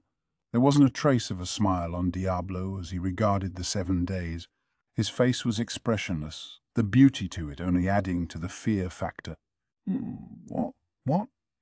What are you saying? Have you lost your mind?" This spell could never. The clergy was cut off by a snap of the fingers, and then the world was enveloped in horror. Enjoy the sensation of powerlessness in a crumbling world. Moment of despair. This was Diablo's power, taking advantage of tempting world. One skill in the tempter repertory. Normally it worked directly on the target's subconscious to affect their mental state, but Diablo had improved on it. It let him materialize a virtual world for its hapless victim, then exercise absolute control over that world. Diablo could even dictate who lived and died in this virtual realm, and then, with the help of the truth twist skill, he could switch out that pretend world for the real one. The phantoms and monsters crafted by him would take on real form in the physical plane. It was as unfair a skill as it was inhumane. Breaking out of it could only be done with sheer willpower and a well-trained spiritual body, but almost nobody could defeat the spiritual life form of Diablo in that contest, and not even the 7 days clergy was an exception. What is this? Our magic is disappearing. No. The 3 of them struggled in abject surprise, but there was nothing they could do. The clock ticked on their personal hell, and after a short while, their world collapsed. Enjoy reflecting upon your foolishness in the deepest pit of hell. It was time for the final flourish. End of the world, the final snuffing out of the tempting world he created, taking everything inside with it. It swallowed up the 7 days clergy's full despair, taking it all the way to the final second. And then the promises made in this battlefield were safely carried out. Having the demon Lord Valentine, Luminous, show up was kind of a surprise, but now someone else was coming through the door. This was the so-called Valentine from Walpurgis, right? The stand-in for Luminous. The 3 clergy members here paled in his presence as they kept kneeling before Luminous. They had no interest in fighting any longer, trembling like lambs waiting for their judgment. So what would Luminous do? The way she apologized for causing me trouble, I suppose she wasn't here for a fight either. But then the former stand-in opened his mouth. "Stand back!" he commanded, his voice projecting far and wide. "I am Louis, the Holy Emperor, and the presence you see here is our god, Lady Luminous." The paladins promptly fell to their knees. It reminded me of a certain retired lieutenant general. Not that I said that to anyone. Instead, we decided to watch what would unfold, as confused as we all were about it. But a demon lord serving as a god? What kind of a joke is that? And that stand-in was the Holy Emperor? The propaganda getting thrown around was so ridiculous I hardly knew what to make of it. Thinking about it, though, maybe this was the most effective way for her to position herself. Affirmative. It would allow you to create the most efficient environment for ruling over the species of humanity. Yeah, but I wasn't suggesting we copy that, all right? Don't let me be misunderstood on that. Otherwise, I was scared of what Raphael might decide to try next. "Hinata," Luminous said as she approached her knight, still cradled in my arm. "I told you to restrain yourself, but you decided to venture here anyway." She lifted a hand into the air. "May your heart be revived." Resurrection. This was resurrection, the miracle of God in action. Before my eyes, the hole from Hinata's back to the left side of her chest began to close up. This was even faster than my own recovery potion. Wait a sec. Why did a demon lord wield holy energy like this? Understood. The miracle of God refers to the efficient utilization of spiritual particles These particles cannot be intervened with normally, but I have discovered a way to do this. This will be analyzed later. I didn't really get Raphael, but I guess the wise master had a nice new project to tackle. That guy's so helpful. Let's leave the job to it for now. Master? Oops. Hinata's back awake. Hey, quit babbling, I said. What's this master talk? Who? I couldn't help but needle Hinata a little. It was funny to me, none of her usual grimness. She looked almost innocent now. She got summoned to this world during her high school years, right? And now she's spent the past decade or so here? That put her at a round. But before I could finish the thought, her eyes bored into me, just as icy as I remembered. You? Yes, ma'am. You weren't thinking something rude just now, were you? No, not at all. Oh, all right. So, how long do you plan to cling to me? Cling? She makes it sound so dirty. I was helping her this whole time, too. But now didn't seem like the right time to complain about it, so I better just shut up and apologize. Sometimes, as you learned over time, losing was the best way to win. Oh, hey, excuse me. Not that I minded it particularly. Hinata jumped away from me. Then she looked down at her chest. There was a hole in her clothing, revealing the pale skin below. Crap. She wanted to kill me with every fiber of her body now. Did I step on a landmine there? Has anyone ever told you, she asked as she glowered at me, that you're completely tactless? You're the one staring daggers into me right now. Why you have to be so stubborn? You never listen to people. I didn't mean to mouth off like that. That was a mistake. Hinata's beauty turned into a mask of angry rage. I could hear her give me an exasperated teach. But she simply took a breath, bottling it up, and flashed me a smile, which was scarier in a way. Look, I'm just short-sighted sometimes, that's all. You are tactless, aren't you? I bet you had trouble getting dates your whole life. Her words pierced straight through my heart. A critical hit. Shut up, lady. Quit making me remember my forgotten past. I did not. People thought I was considerate and reliable. Oh, well, great, she replied, giving me a look of pity as she chuckled. God, I hate her. Right at the end, she beat me good. I won the battle, but now I felt like such a loser. And, oh wait, I never declared victory anyway. Leaving me to deal with my shock alone, Hinata used her own healing magic to take care of Renard. Her spell did a hell of a job as well. I thought Luminous might have helped him out, but she couldn't have cared less. I guess she's the type to pretend people didn't exist if she wasn't interested in them. Hang in there, Renard. Guess he's got it worse than I do, in a way. By healing Hinata, Luminous had restored the paladin's confidence in her. Some of them knew the Holy Emperor Louis's name, too, and none seemed to question his presence here. Seeing Renard come back to life sent up a cheer among the troops, many shouting Lady Hinata and crying their eyes out. She punched out one dude she caught staring at her chest, though. That's Hinata for you. Can't let your guard down. What's she talking about, being short-sighted? It's not like she didn't have magic sense on all the time.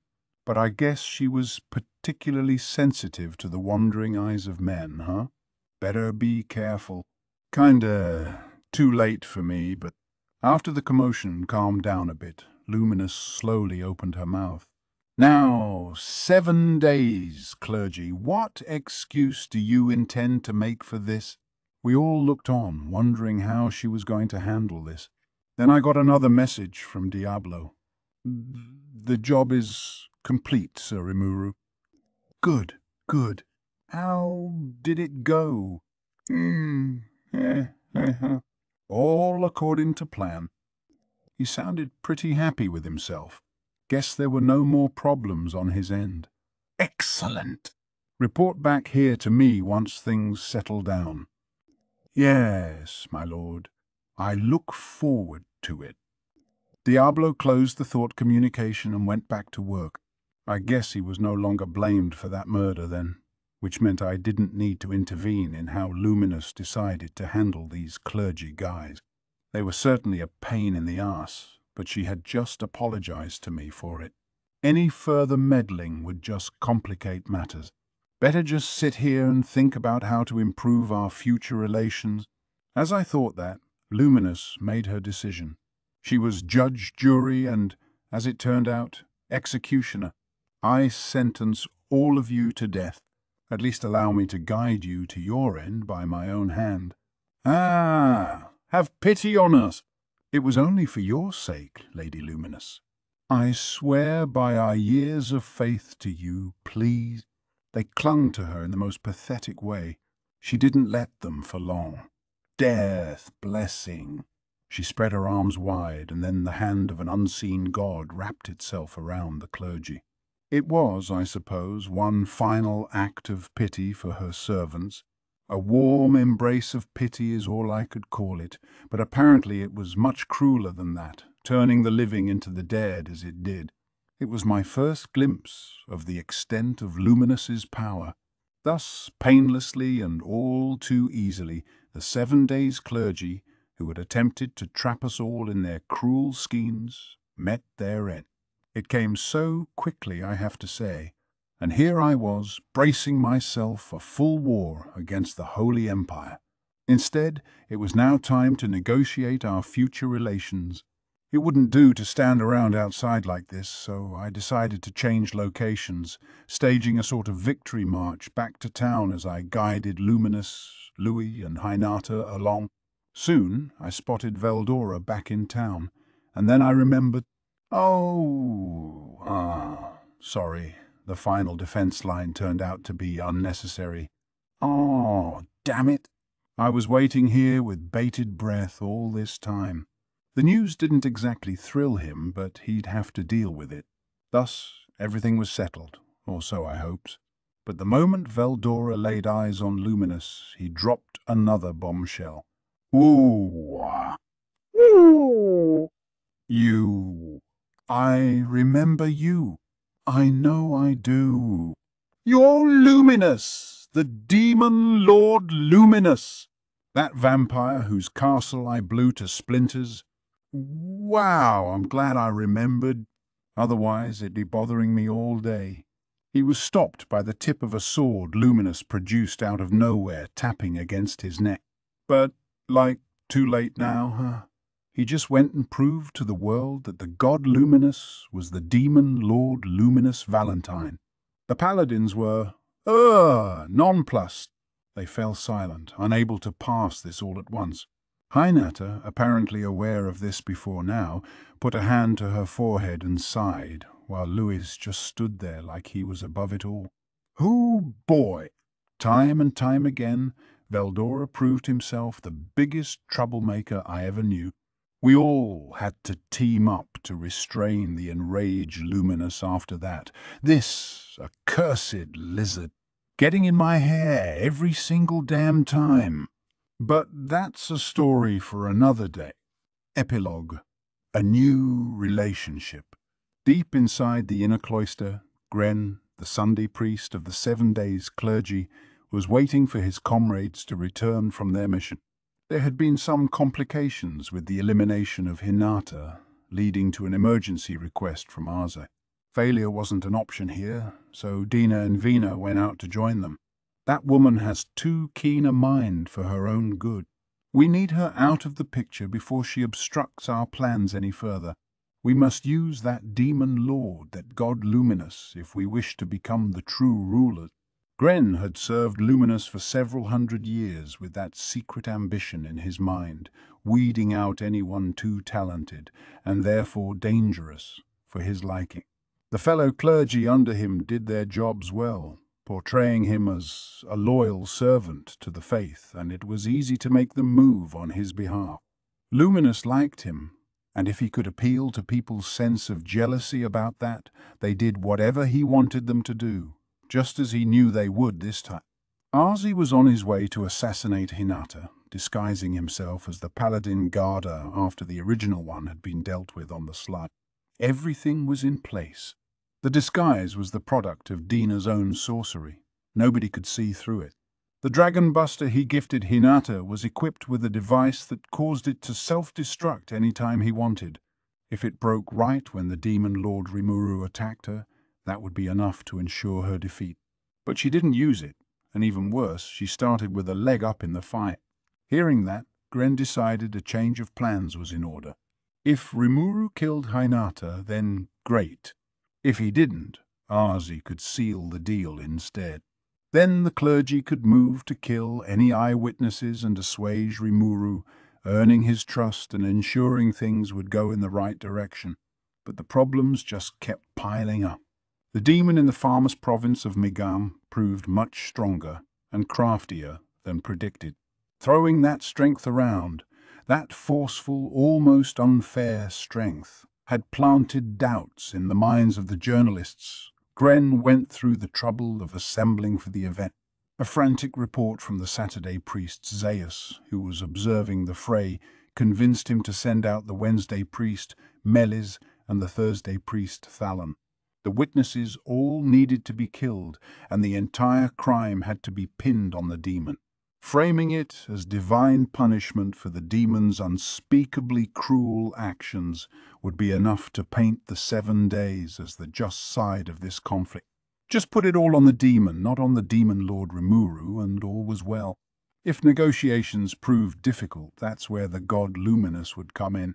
Rimuru was keen on establishing a foothold in the Western nations. If he was declared a divine enemy, he'd be effectively shut off from that. The clergy had more than enough bargaining chips to work with. Gren had the situation read perfectly. There was no doubting the success of his plan. If there was any loose end to it, it lay in that demon Diablo's insane amount of power, but Thalon was second only to Gren himself in force, and with him on the scene, Sunday was positive that victory was there. But none of them had come back yet. What could they be doing? He asked himself, the question appearing on his lips. Nobody was around to answer except someone was.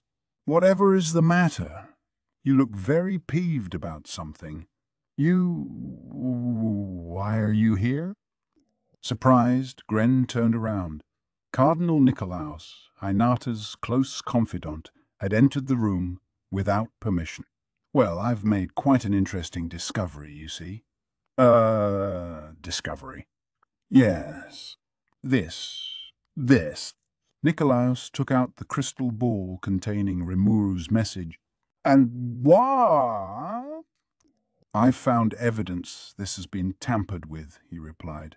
Interrupting a legendary hero was frightfully rude of him, but Nicolaus didn't seem to care at all. A visibly annoyed Green looked at the crystal.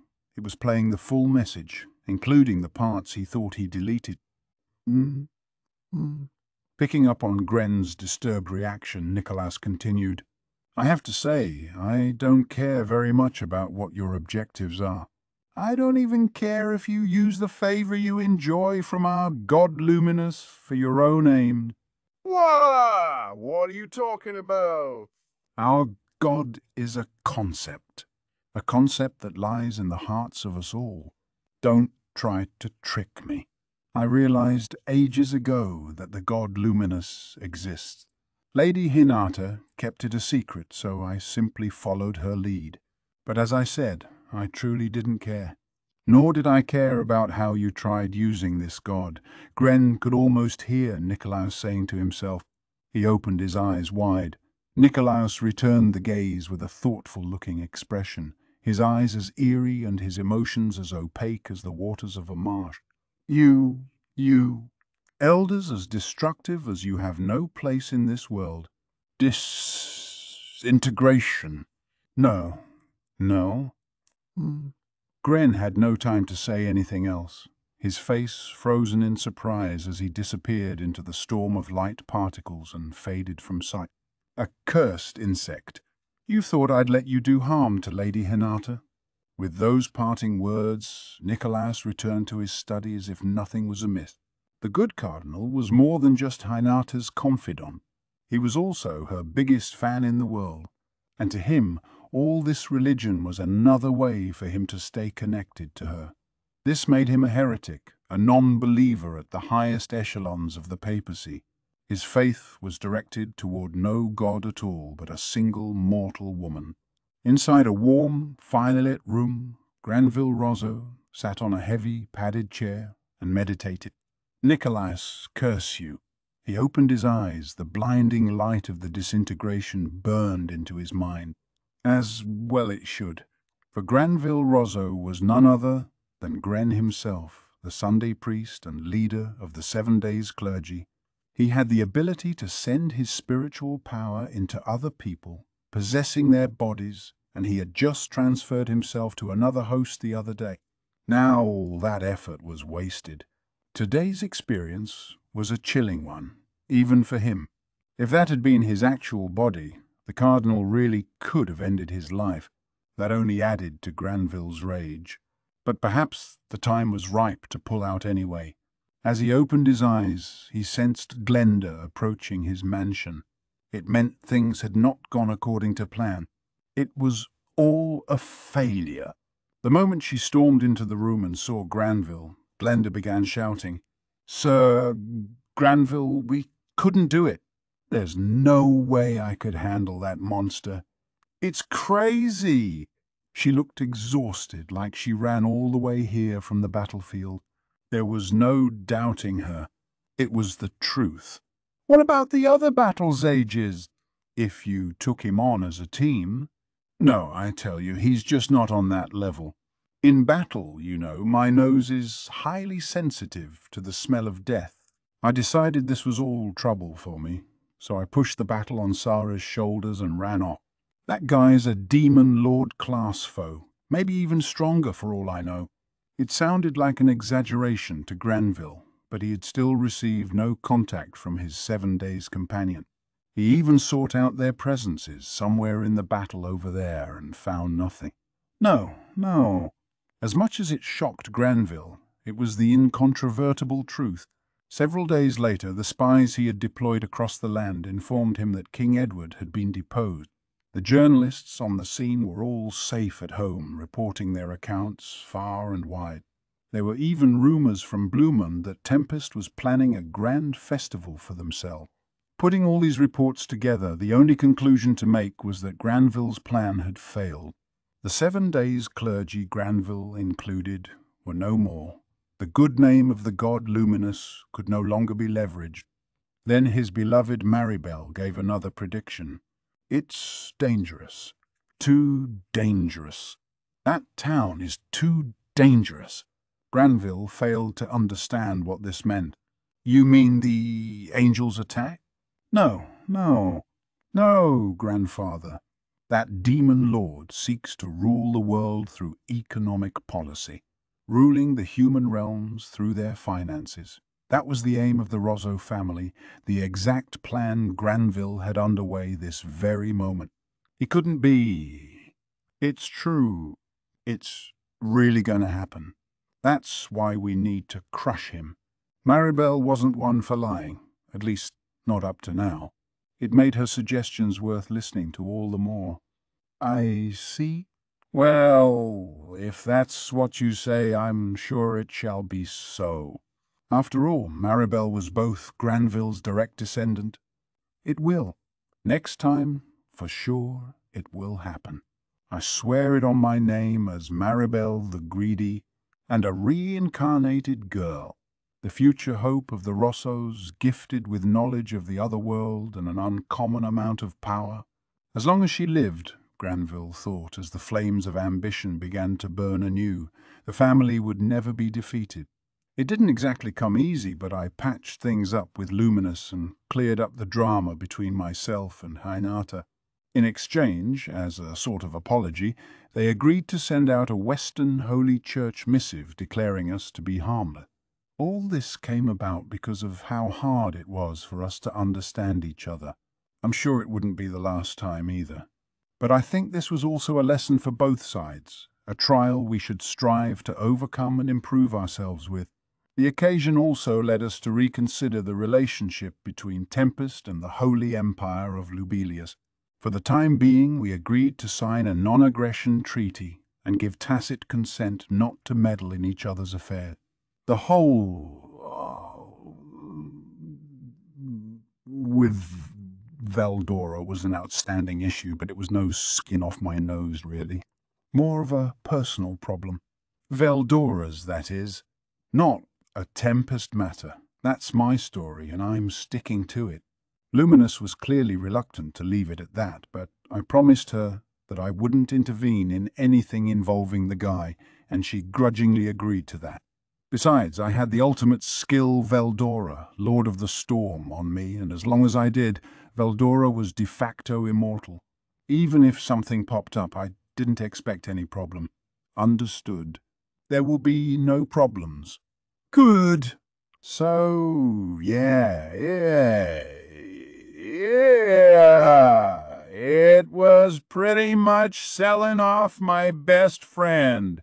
But I served Veldora up as a sacrificial pawn to quell Luminous's wrath. I thought I heard something along the lines of Naya. Are you abandoning me? From him, but I'm sure I was just imagining things. It was kind of his fault, besides, and I can't babysit him through every little thing. Kind of sad, maybe, but it's all part of growing up. Thus, with a small sacrifice on my part, we had regained our peace. I had no idea how this got worked out so fast, but Yom was even ascending to the throne. That whole bit was going along great, I heard. All that remained was to wait for the big coronation day. It felt nice, seeing every one of these problems fall all at once, like dominoes. And from that day forward, we were formally accepted by the Western nation. Afterword. Thanks for your patience. That time I got reincarnated as a slime vole. 7 is finally here, and as you can see, this one also wound up on the lengthy side. I think my conversation with my editor went something like this. I'm going to keep this one more compact. Oh, you will? But it's going to run long anyway, isn't it? No, there are a lot of parts I'm cutting out from the web version, so it's gonna turn out shorter. You don't have to force it, you know. I've already given up on that. And of course, right on schedule, the manuscript began to grow into a tome. As I write this, I think it's looking just a bit longer. You say that every time, don't you? I'd assumed as much. I suppose you could say we've built a relationship of trust by this point. I, my editor, could see through everything. Was it that way from the start? I better not overthink it. So, let's talk a bit about the content. As those of you who've been with me up to now are aware, I often include spoilers in my afterword. Not that this warning matters by now. You don't see many people picking up a series at Volume 7, so I assume I don't need to recommend that you should read the actual novel first. If you've read the web version, I can't blame you for thinking this is an entirely different story. To be frank, the content doesn't match at all. My claim that the overall plot is the same is really starting to ring hollow, I know. That's because, as I change the story's developments here and there, it's becoming impossible to keep everything connected the way it used to be. Thus, at around this point in the story, I decided to rewrite things a fair bit so we could get back to the main plot. An even bigger reason, however, is because the background for a certain character has changed extensively. I won't say who, but while the personality may be much the same, the motivations and skills that character comes with aren't the same any longer. Hinata, the star of this volume, was probably influenced the most by this. She might seem like a different person from the web version by now, but this is how she originally was. I'd suggest comparing her between the web and novel versions, but really, if you've gone this far and not read the web one, perhaps you'd enjoy sticking to the novels more by now. Take it the way you like it. The people engaged in that foreboding conversation at the start of this volume sure didn't show up again, did they? Don't worry, I haven't forgotten about them. Be on the lookout for the next volume, although by now I think something's begun to dawn on most readers. What? The author's got no clue what's going on? No, not that. More like the author has no intention whatsoever of writing out the web version over again. Admittedly, it's true that sticking to the web version is probably a lost cause. However, with Volume 7, I'd like to think I succeeded at righting the ship and helping it sail back to its original route. As I write this, I'm thinking that maybe, with luck, I could keep Volume 8's content pretty close to the web version. I mean it. A lot depends on how I feel about it when I start writing, but still. So yeah, maybe I'm not the most careful planner with stuff like this, but hopefully you'll still want to keep up with me. See you all in the next volume. Thank you for buying this ebook, published by Yen On. To get news about the latest manga, graphic novels and light novels from Yen Press, along with special offers and exclusive content, sign up for the Yen Press newsletter. Sign up or visit us at Yen Press. Book link.